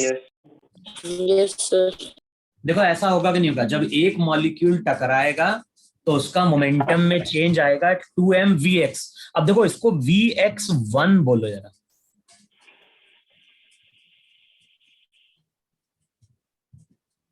भाई हम फर्स्ट मॉलिक्यूल को देख रहे हैं ना जिसकी स्पीड क्या थी? v1 थी। बताओ मोमेंटम में चेंज 2mvx1 आया कि नहीं आया? Yes, sir. Yes, sir. अब देखो कोलिजन का टाइम इंटरवल कैसा है? जब मॉलिक्यूल वॉल से टकराएगा तो वो टाइम कैसा है? Small. Very small. बहुत स्मॉल है। उस टाइम को हम कैलकुलेट कर सकते हैं क्या? नहीं कैलकुलेट कर सकते। Negligible. अच्छा, अब देखो ये जो मॉलिक्यूल है, समझो इसको जरा, इस चीज को, ये मॉलिक्यूल रैंडमली मूव करता हुआ जाएगा, कुछ टाइम बाद मॉलिक्यूल फिर से इस वॉल से टकराएगा, कभी ना कभी टकराएगा ही नहीं टकराएगा? Yes, sir. Yes, sir. Yes sir. फिर ये मॉलिक्यूल कहाँ चलना स्टार्ट करेगा? फिर ये मॉलिक्यूल चलना स्टार्ट करेगा इस डायरेक्शन में। Yes, sir. अब बताओ कुछ टाइम बाद ये मॉलिक्यूल फिर से इस वॉल पे टकराएगा कि नहीं टकराएगा? Yes, sir. Yes, sir. अब एक चीज समझो जरा, अगर कोई मॉलिक्यूल है, अगर कोई मॉलिक्यूल इस वॉल से टकराता है, उसके बाद मॉलिक्यूल जाएगा, फिर उसके बाद मॉलिक्यूल इस वॉल से टकराएगा, बताओ कितने टाइम बाद टकराएगा ये मॉलिक्यूल? तो चेक करो यहाँ पे ये डिस्टेंस ए है कि नहीं है? Yes, sir. Yes, sir. तो इस मॉलिक्यूल Yes, को sir. जाने में टाइम कितना लगा? इस मॉलिक्यूल को जाने में टाइम लगेगा A by V X. A by V. ध्यान है ना, मॉलिक्यूल का मोशन 3 डायमेंशनल है, लेकिन हम किस डायरेक्शन में स्टडी कर रहे हैं? हम एक्स के अलोंग स्टडी कर रहे हैं। तो जब ये मॉलिक्यूल एक्स के अलोंग चलेगा तो वो ए जाएगा और ए वापस आएगा। बताओ टोटल टाइम इंटरवल कितना लगेगा? तो इसको जो टोटल टाइम इंटरवल लगेगा वो लगेगा 2a upon we x. Yes. अच्छा, हम लोग इस वॉल पे जाने के बाद फिर से इस वॉल पे आने का टाइम ले रहे हैं। अब बताओ जितनी बार भी ये टकराएगा मोमेंटम चेंज होगा कि नहीं चेंज होगा? होगा। Yes, sir. Sir. देखो, पहली बार पार्टिकल टकराया, उसके बाद पार्टिकल फिर टकराएगा, कितने टाइम बाद टकराएगा? 2a by vx1. 2a bye vx1। तो Yes, sir. अब एक मॉलिक्यूल जब टकराएगा तो उस मॉलिक्यूल के कारण जो फोर्स बन रहा होगा उसको हम Fx1 बोले। Yes. Fx1 देखो ध्यान, Fx1 फोर्स एक सिंगल मॉलिक्यूल के कारण। अब फोर्स का फॉर्मूला क्या था? Change in momentum upon time interval. Yes, sir. Momentum में चेंज कितना आया? मोमेंटम में चेंज आया 2m Vx1. Upon 2AV/VX1. अब बताओ एक सिंगल मॉलिक्यूल ने जो फोर्स लगाया वो कितना हो गया? 2 से 2 कैंसिल आउट हो गया, और चेक करो X1 रिजल्ट आएगा m Vx1 square vx1 square by a। A. बताओ ये एक सिंगल मॉलिक्यूल के कारण लगने वाला फोर्स है कि नहीं? Yes. Yes, sir. ध्यान, टाइम हम कौन सा ले रहे हैं? एक बार मॉलिक्यूल इस वॉल पे टकराएगा, फिर टकराएगा, तो एक बार टकराने में और दूसरी बार टकराने में टाइम इंटरवल कितना लगेगा? 2a bye vx1। इधर जाने में a बाय vx1, वापस आने में a बाय vx1। तो हमने फॉर्मूला यूज किया है delta p by delta t। तो मोमेंटम में चेंज आएगा 2m vx1 कितने टाइम बाद? 2a vx1 बाद।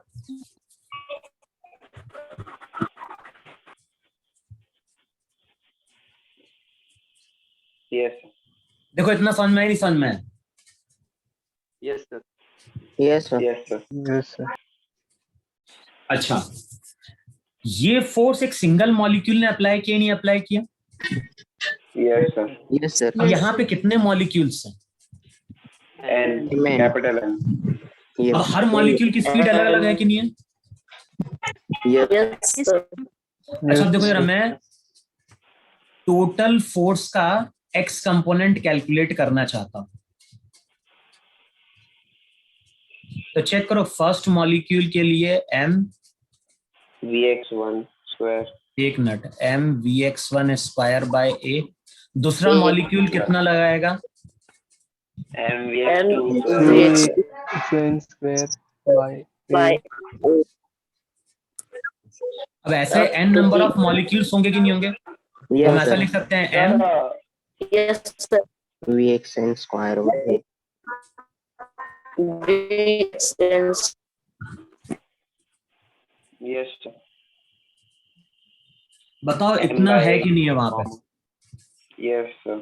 Yes, sir. और ध्यान है ये फोर्स किसने अप्लाई किए हैं? ये फोर्स बताओ इन सभी मॉलिक्यूल ने अप्लाई की नहीं अप्लाई की? Yes, sir. कभी ना कभी तो मॉलिक्यूल टकराएगा ना, हर मॉलिक्यूल टकराएगा इस वॉल से। Yes, sir. बताओ ये टोटल फोर्स का एक्स कंपोनेंट है या नहीं है? Yes, sir. Yes, sir. Yes, sir. चलो ऊपर वाली टर्म में रब कर रहा हूँ, जो ऊपर में डायग्राम बनाया है, ये रब करो ना, ऊपर जो लिखा है 2m/vx1। Yes, sir.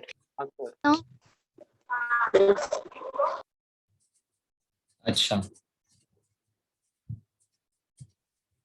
सर हम्म, सर वो मॉलिक्यूल जब अपोजिट वॉल पे टकराएगा तब भी उसके मोमेंटम में चेंज आएगा ना? हाँ तो हमें इस वॉल की स्टडी कर, हम किस वॉल की स्टडी कर रहे हैं? कंटेनर की, दोनों वॉल की कौन स्टडी कर रहे हैं? हम कंटेनर की इस वॉल पे टकराने के लिए देखते हैं, इस वॉल पे हम Yes. प्रेशर देखना चाहते हैं। ओके अच्छा, अब बताओ जो फोर्स का एक्स कंपोनेंट आ रहा है,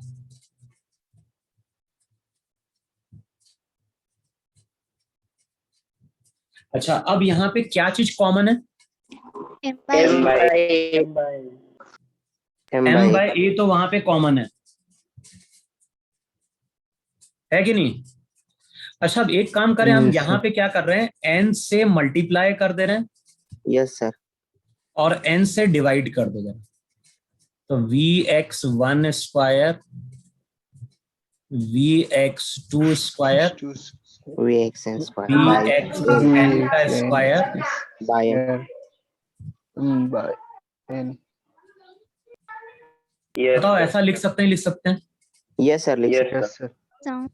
अच्छा, अब तुम ये बताओ मुझे, हमने अभी मीन स्क्वायर स्पीड पढ़ी थी कि नहीं पढ़ी थी? Yes, sir. Yes sir, sir. this square average.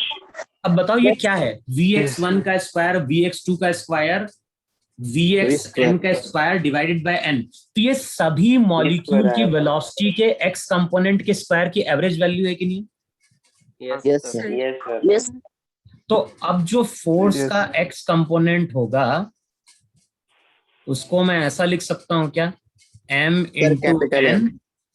a, और मैं इसको लिखूं यहाँ पे vx की स्क्वायर की Average. Average. Average value. Average.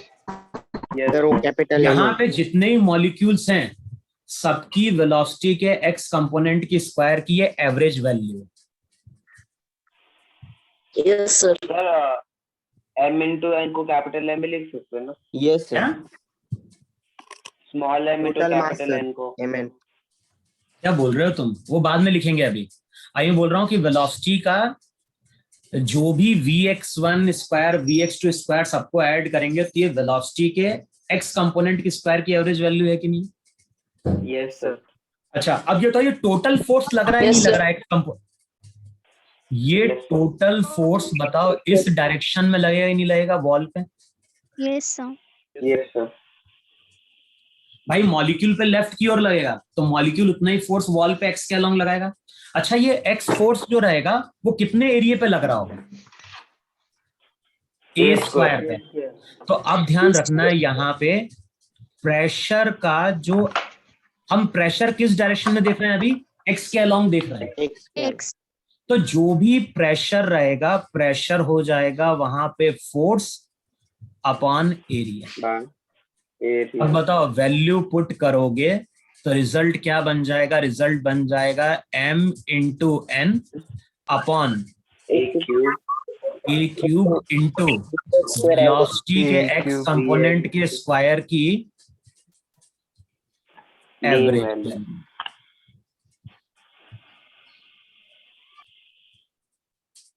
देखो इतना है कि नहीं है वहां पर?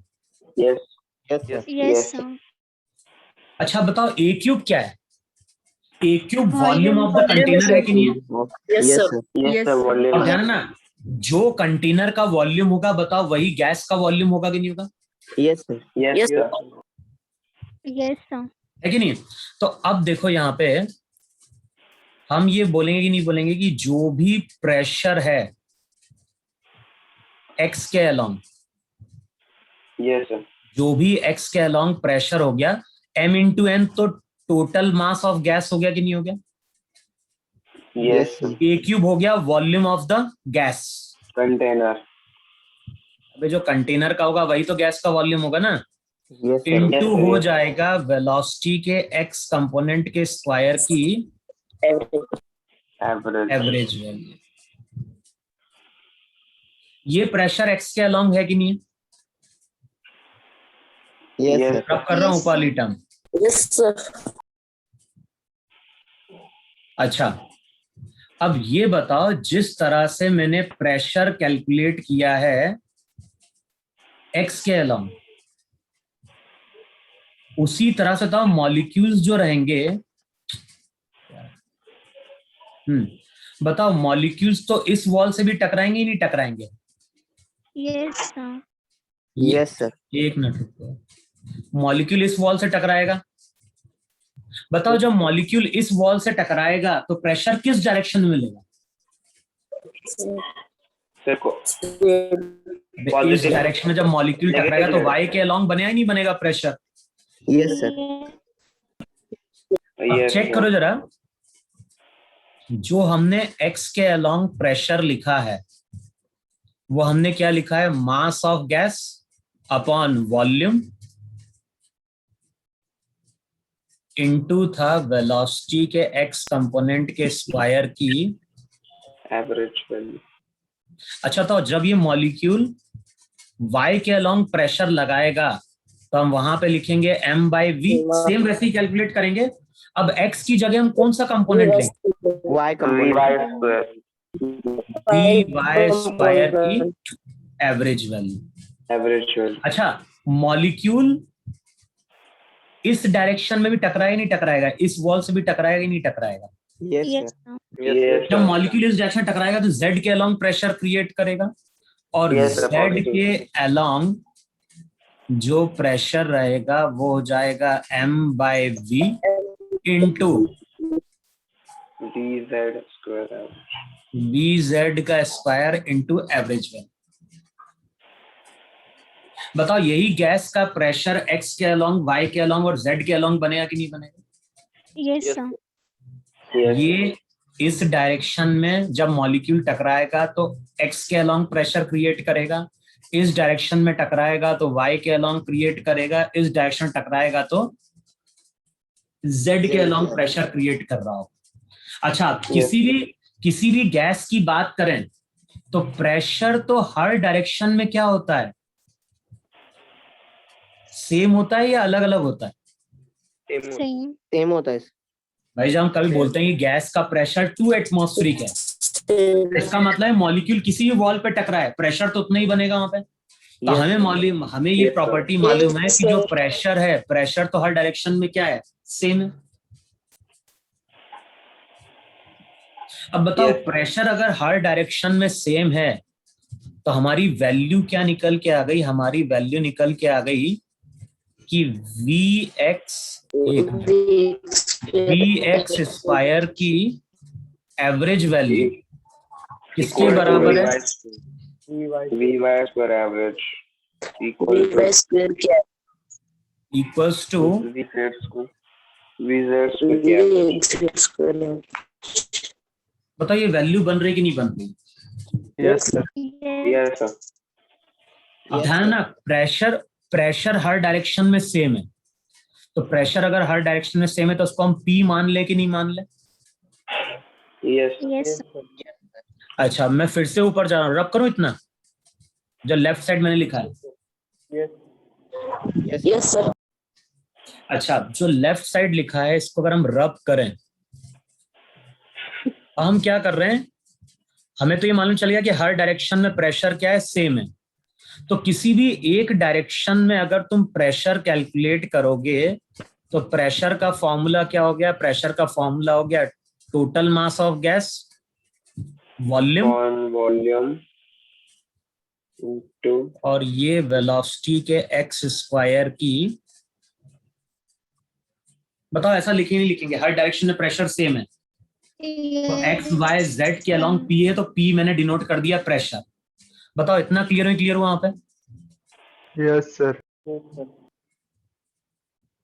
अच्छा, अब नेक्स्ट यहाँ पे ये बताओ मुझे, हर velocity को मॉलिक्यूल V की नहीं लिख स्पीड सकते? क्या? सर वेलोसिटी के सारे कंपोनेंट्स मतलब एवरेज इक्वल है तो उसे v नहीं लिख सकते सीधा। अब ये वेलोसिटी नहीं है, स्पीड है।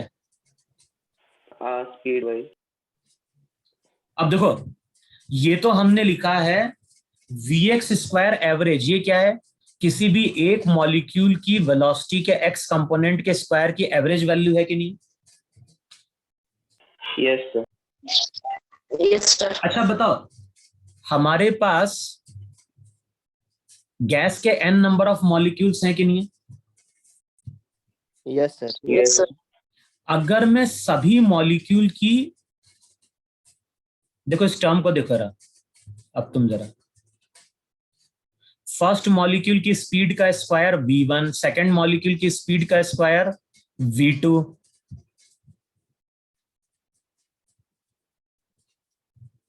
अब बताओ ये क्या देगा अगर मैं इस तरह का फॉर्मूला लिखूं, v1 square plus v2 square plus v3 square till vn square upon n, बताओ ये क्या बताएगा? V square average. ये बताएगा हर मॉलिक्यूल, देखो हर मॉलिक्यूल की स्पीड का जो स्क्वायर रहेगा उसकी average value. Yes. Yes, sir.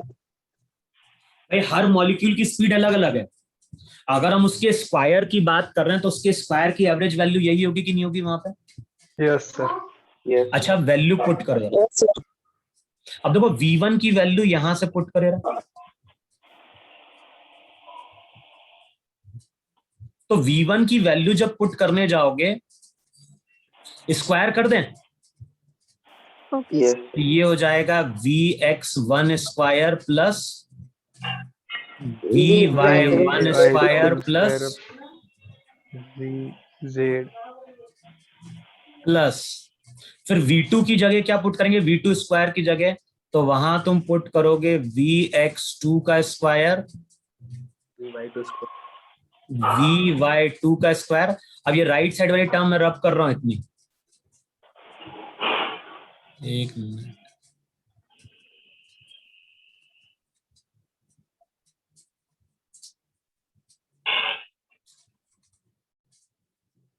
अब मैं क्या कर रहा हूं, v1 स्क्वायर v2 स्क्वायर की वैल्यू पुट कर रहा हूं, तो vy2 स्क्वायर प्लस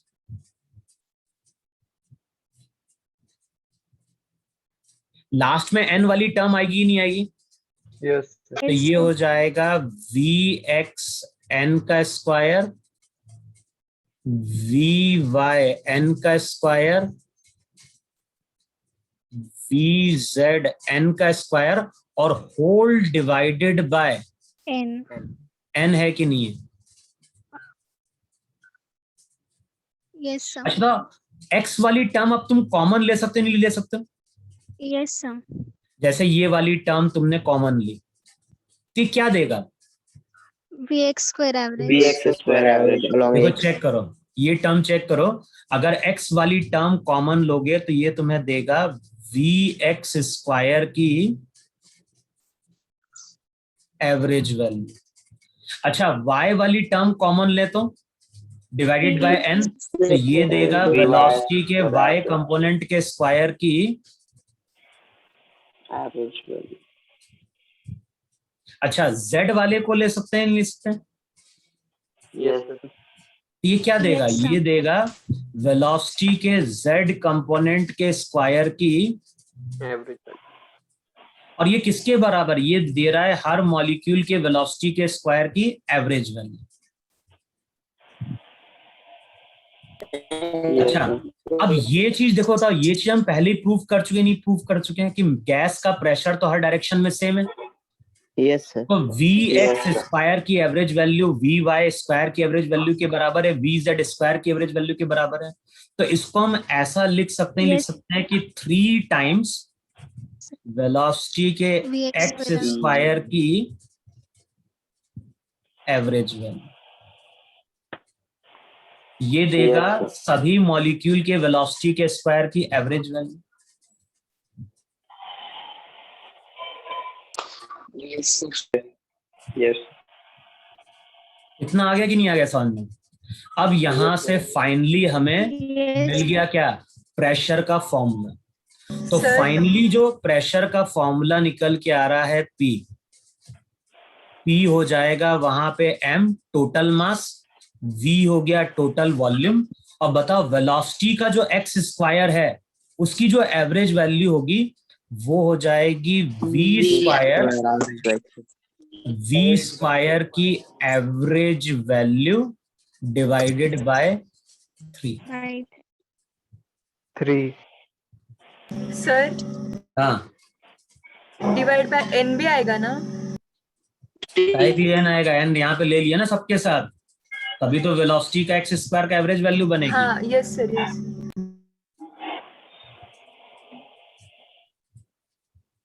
बोलो इतना समझ में नहीं समझ में आया? Yes sir. अब मैं रब कर रहा हूँ नीचे वाली टर्म।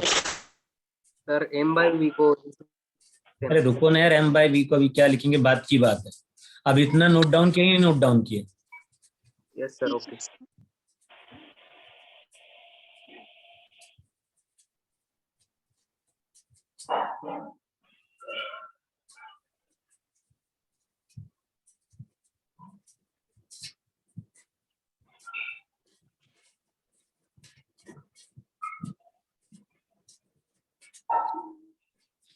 अब चेक करो, जो फाइनली हमारे पास प्रेशर निकल के आ रहा है,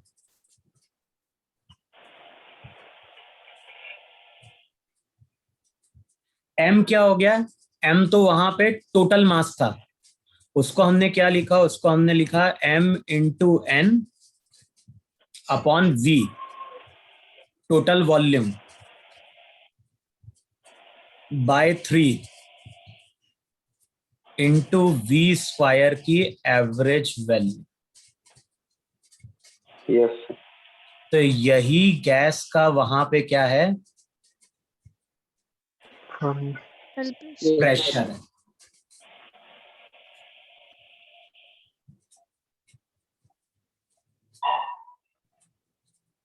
अच्छा,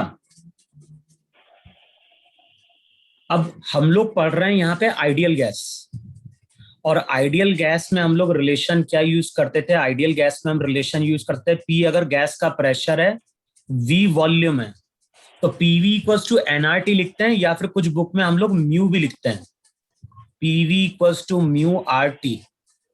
केमिस्ट्री में n लिखते हैं, यहाँ पे म्यू लिखते हैं, और म्यू वहां पे क्या थे? म्यू थे number of moles.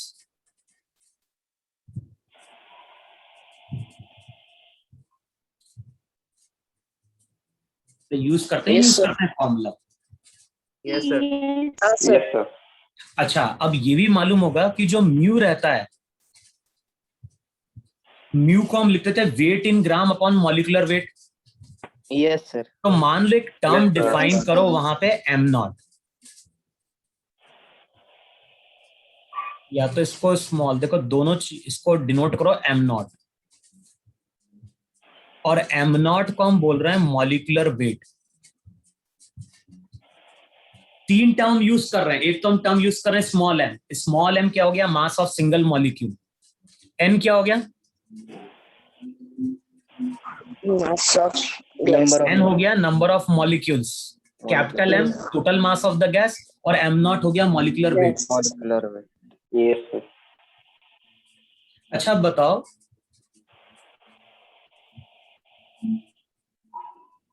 m into n क्या है? Total mass. Total mass of gas. अच्छा, एक चीज और देखो यार, इसको हम ऐसा भी लिख सकते हैं अभी कि P प्रेशर है, इसको हम ऐसा भी लिख सकते हैं रो बाय 3 भाई। Yes, गैस sir, की लिख- डेंसिटी क्या होगी? गैस की डेंसिटी हो जाएगी गैस का mass upon volume. Volume. V का मतलब A क्यूब है। Yes sir. देखो ऐसा लिख सकते हैं। Yes sir. Yes sir. अच्छा, अब वापस आओ जरा इसी पे। जो PV रहेगा उसकी जगह हम क्या लिख सकते हैं? वहां पे PV की जगह mu mu RT. Mu RT। तो इसको लिखो जरा, म्यू RT। इधर क्या आ गया? MN 3 है ना, इनटू हो जाएगा V स्क्वायर की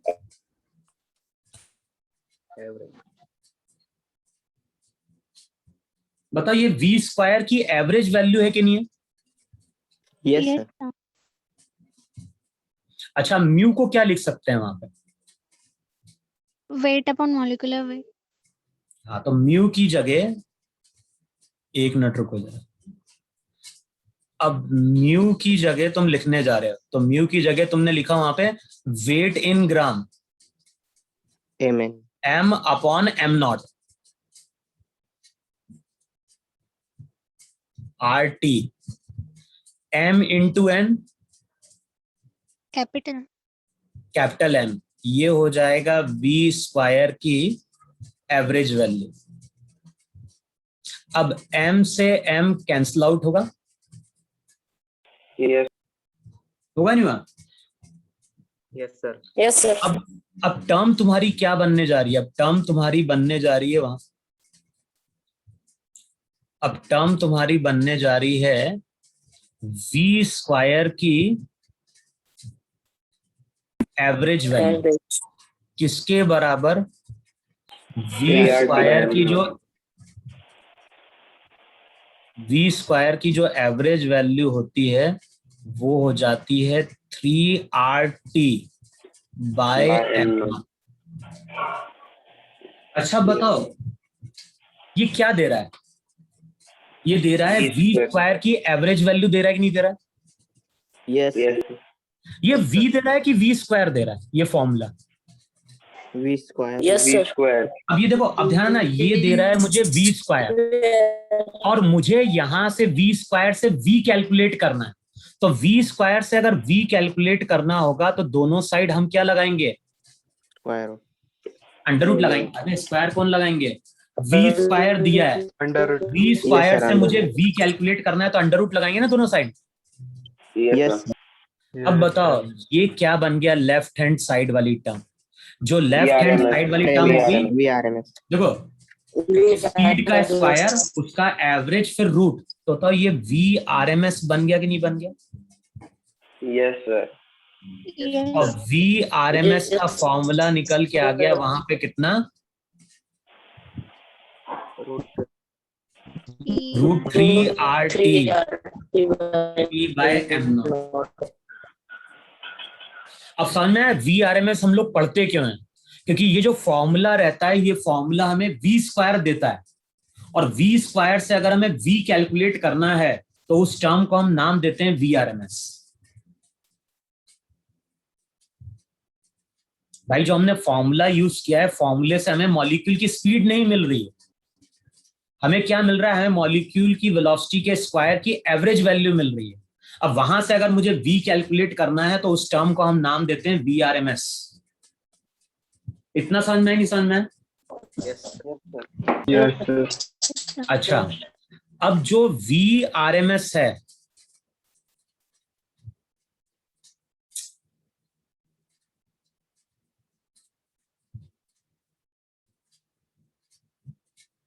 अब VRMS क्या देगा? VRMS मॉलिक्यूल की स्पीड दे रहा होगा। Yes sir. अब इसका फॉर्मूला क्या बन के आ गया? इसका फॉर्मूला बन के आ गया, और T ध्यान रखना एब्सोल्यूट टेम्परेचर होता है केल्विन में, तो फॉर्मूला हम यूज करते हैं 3RT बाय m0।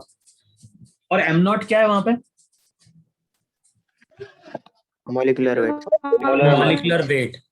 अच्छा अब इसको रिलेट करो जरा, एक टर्म तुम लोगों ने पढ़ी होगी K जो होता है, K को हम बोल्ट्जमैन कांस्टेंट बोलते हैं।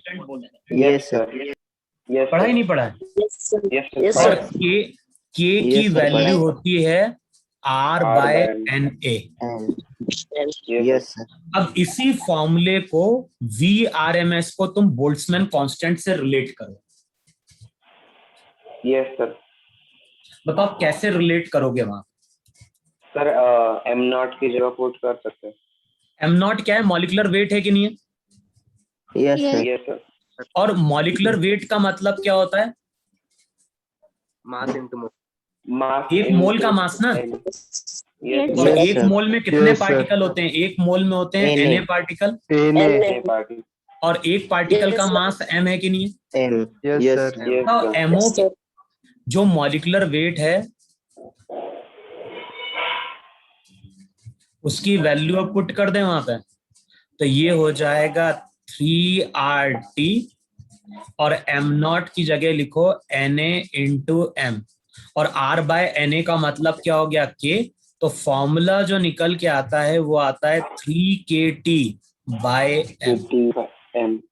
And अब m यहाँ पे क्या है? m है यहाँ पे mass of single molecule. Yes. molecule.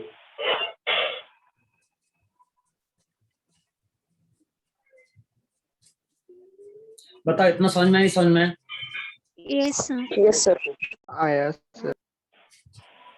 Yes, sir. तो जो भी गैस का प्रेशर है, एक तो हमें गैस के प्रेशर का फॉर्मूला मिल गया, दूसरा फॉर्मूला में किसका मिला? VRMS. VRMS. यानी मॉलिक्यूल की स्पीड का एक तरह से। Yes, sir. Yes, sir. जो भी मॉलिक्यूल की स्पीड रहेगी वो आरएमएस वैल्यू कहलाएगी, और उसका फॉर्मूला हो गया √3RT/m0 या फिर √3KT/m। Yes. फिर देखो इसमें एक चीज और देख लो, वहां पे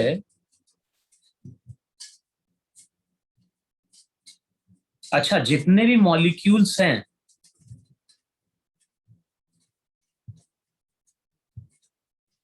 काइनेटिक एनर्जी क्या लिखोगे वहां पे?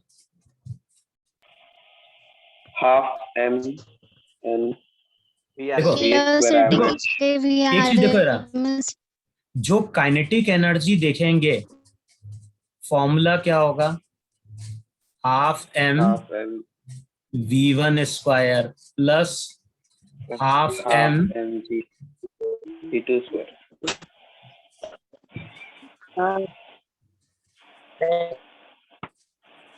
बताओ यही मॉलिक्यूल की काइनेटिक एनर्जी होगी या नहीं होगी?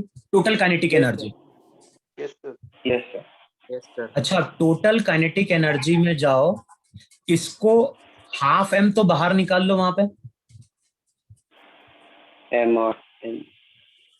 अच्छा अब क्या करो, n से मल्टीप्लाई कर दो और m से डिवाइड कर दो यार। Yes, sir. तो n से मल्टीप्लाई करोगे और n से डिवाइड कर दो, तो अब क्या दे देगा? ये दे V देगा square half average. m into n का मतलब क्या हो गया? Capital M. Capital M, total mass of the gas. अब बताओ v1 square plus v2 square vn square by n, तो ये क्या दे देगा? सभी मॉलिक्यूल की वेलोसिटी के स्क्वायर की Average value. Average. Average value.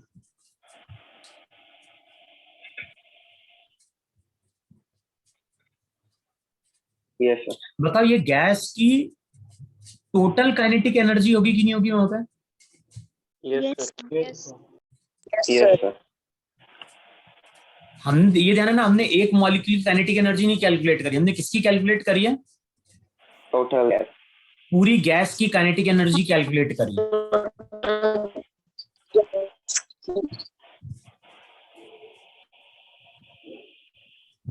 अरे है कि नहीं है? Yes, sir. Yes, sir. Sir. अब बताओ जो काइनेटिक एनर्जी है, रब करो नीचे वाली टर्म। yes, sir. अब मैं अगर तुमसे पूछता हूं कि गैस के मॉलिक्यूल की काइनेटिक एनर्जी क्या है, तो तुम बोलोगे half. MV Capital. average. Yes, sir. M n V M into square N. average. v square की average value.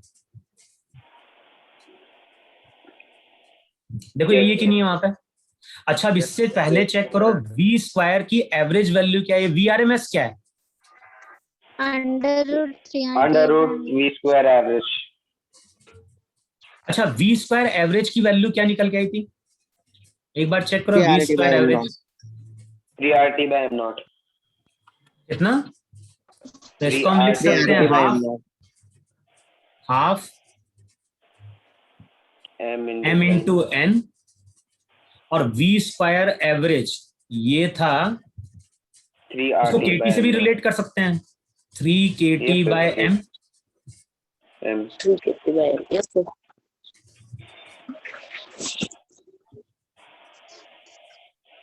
M sen put. देखो है कि नहीं है वहां पे? yes. Yes, sir.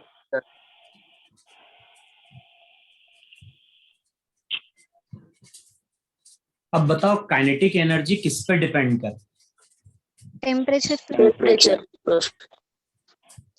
टेम्परेचर पे है कि नहीं है वहां पे? और किसी चीज पे डिपेंड कर रही है क्या? No sir. No sir. No, sir. तो हमें नंबर ऑफ मॉलिक्यूल्स कांस्टेंट है सर। क्यों तुम बढ़ा रहे हो क्या? गैस का नहीं, कंटेनर सर। क्लोज्ड है कि ओपन है? क्लोज। क्लोज है। फिर कैसे बढ़ जाएगा? Yes sir. यस सर, जब कांस्टेंट। गैस के कंटेनर को हमने क्लोज करके रखा तो नंबर ऑफ मॉलिक्यूल कैसे बढ़ जाएंगे वहां पे? तो मुझे जरा, तो हम Yes, ये sir, बोल नहीं सकते बढ़ेंगे। हैं, बोलते हैं कि जो भी काइनेटिक एनर्जी है वो डायरेक्टली प्रोपोर्शनल टू टेम्परेचर। इसलिए हम ऐसा बोलते कि जब गैस का टेम्परेचर बढ़ता है तो उसकी काइनेटिक एनर्जी बढ़ती कि नहीं बढ़ती? बोलते ही नहीं बोलते हैं? Yes sir. तो Yes, रिजल्ट sir. यहीं से आता है।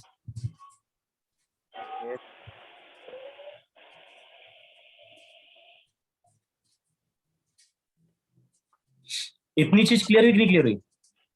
Yes sir. Yes sir. Yes, sir.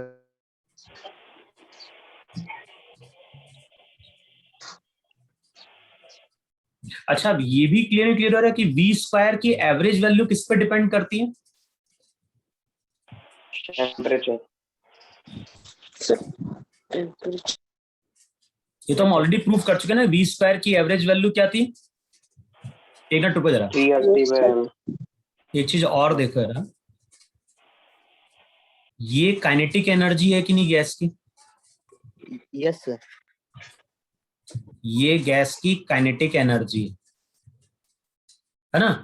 और इससे पहले हम लोग क्या प्रूव कर चुके हैं? इससे पहले हम प्रूव कर चुके हैं कि वी स्क्वायर की एवरेज वैल्यू किसके बराबर थी? 3RT by not. I am not. Not. Yes.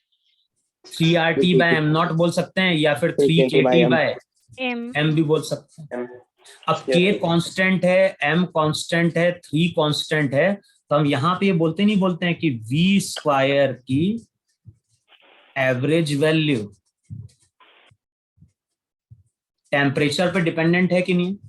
Yes sir. Yes, sir. अब ये जो रिजल्ट रहेगा ना, ये रिजल्ट ध्यान रखना है। तो अगली क्लास में हम लोग बात करेंगे गैस के प्रेशर। ये तो हमने फॉर्मूला डिराइव कर लिया। फॉर्मूला जो हमने डिराइव किया, तो फॉर्मूले से हमें क्या पता चल रहा है? हमें पता चल रहा है कि गैस का प्रेशर 3 चीजों पे डिपेंड करता है। जो भी गैस का प्रेशर है वो 3 चीजों पे डिपेंड कर रहा है। एक तो डिपेंड कर रहा है गैस के मास पे, है ना। दूसरा डिपेंड कर रहा है गैस के वॉल्यूम। वॉल्यूम पे। और तीसरा किस पे डिपेंड कर रहा है? तीसरा डिपेंड कर रहा है वी स्क्वायर की एवरेज वैल्यू पे। यस। लेकिन हमें मालूम है कि वी स्क्वायर की एवरेज वैल्यू किस पे डिपेंड कर रही है? टेम्परेचर। Temperature. वी स्क्वायर की एवरेज वैल्यू किस पे डिपेंड कर रही है? Temperature. तो जो अगला लेक्चर आएगा, अभी तक तुम पहले तुम उसको रिवाइज करके देख लो पूरा डेरिवेशन, यस है ना। Yes sir. अगली क्लास में हम बात करेंगे गैस का प्रेशर किस तरह से वेरी करे। ये तो हमने देख लिया कि गैस का प्रेशर अब 3 चीजों पर डिपेंड कर रहा है: mass of gas, volume of gas, velocity के स्क्वायर की एवरेज वैल्यू। लेकिन वेलोसिटी के स्क्वायर की एवरेज वैल्यू किस पर डिपेंड कर रही है? वो डिपेंड कर रही है टेम्परेचर पे। देखो है कि नहीं वहां पे। और लास्ट हमने क्या प्रूव कर दिया? लास्ट हमने प्रूव कर दिया कि काइनेटिक एनर्जी गैस की जो रहती है वो डायरेक्टली प्रोपोर्शनल टू टेम्परेचर है। टेम्परेचर। बताओ, इतना सबको क्लियर हुआ? Yes yes sir. Yes sir.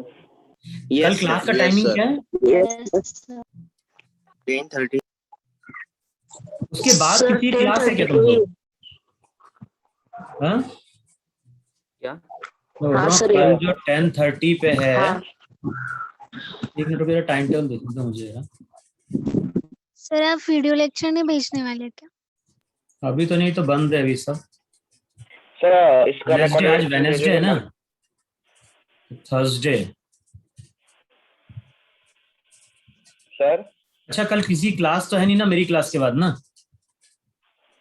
नहीं सर है. Yes, sir. नहीं ना, ठीक है। तो कल क्या करेंगे, 10:30 से अपन स्टार्ट करेंगे, तो 1 बजे तक कल क्लास लेंगे फिर। Okay sir. Okay, Okay. Sir ये रिकॉर्डेड लेक्चर भेजोगे ना आप व्हाट्सएप पे? व्हाट्सएप पे नहीं, इसको अपलोड करना पड़ेगा यूट्यूब पे। ये 1.5 घंटे की फाइल है, 1.5 घंटे से ज्यादा की फाइल है। Yes, sir. ये YouTube Okay, sir, चैनल कर दो। पे आ जाएगा सर। मैं यूट्यूब पे अपलोड कर दूंगा इसको। पर इतना जो तुमने रिलेशन पढ़ा है ना प्रेशर का, यस प्रेशर का, वेलोसिटी का, तो वो सब इतना देख लो, तो अगली क्लास में अपन इसी को रिवाइज करेंगे, नहीं इसी पे आगे देखेंगे प्रेशर किस तरह से वेरी करता है वहां पर, ओके सर। यस है सर। ना। Okay sir. चलो फिर bye sir, thank you sir. Sir. Bye sir. Bye sir. Thank you. Bye.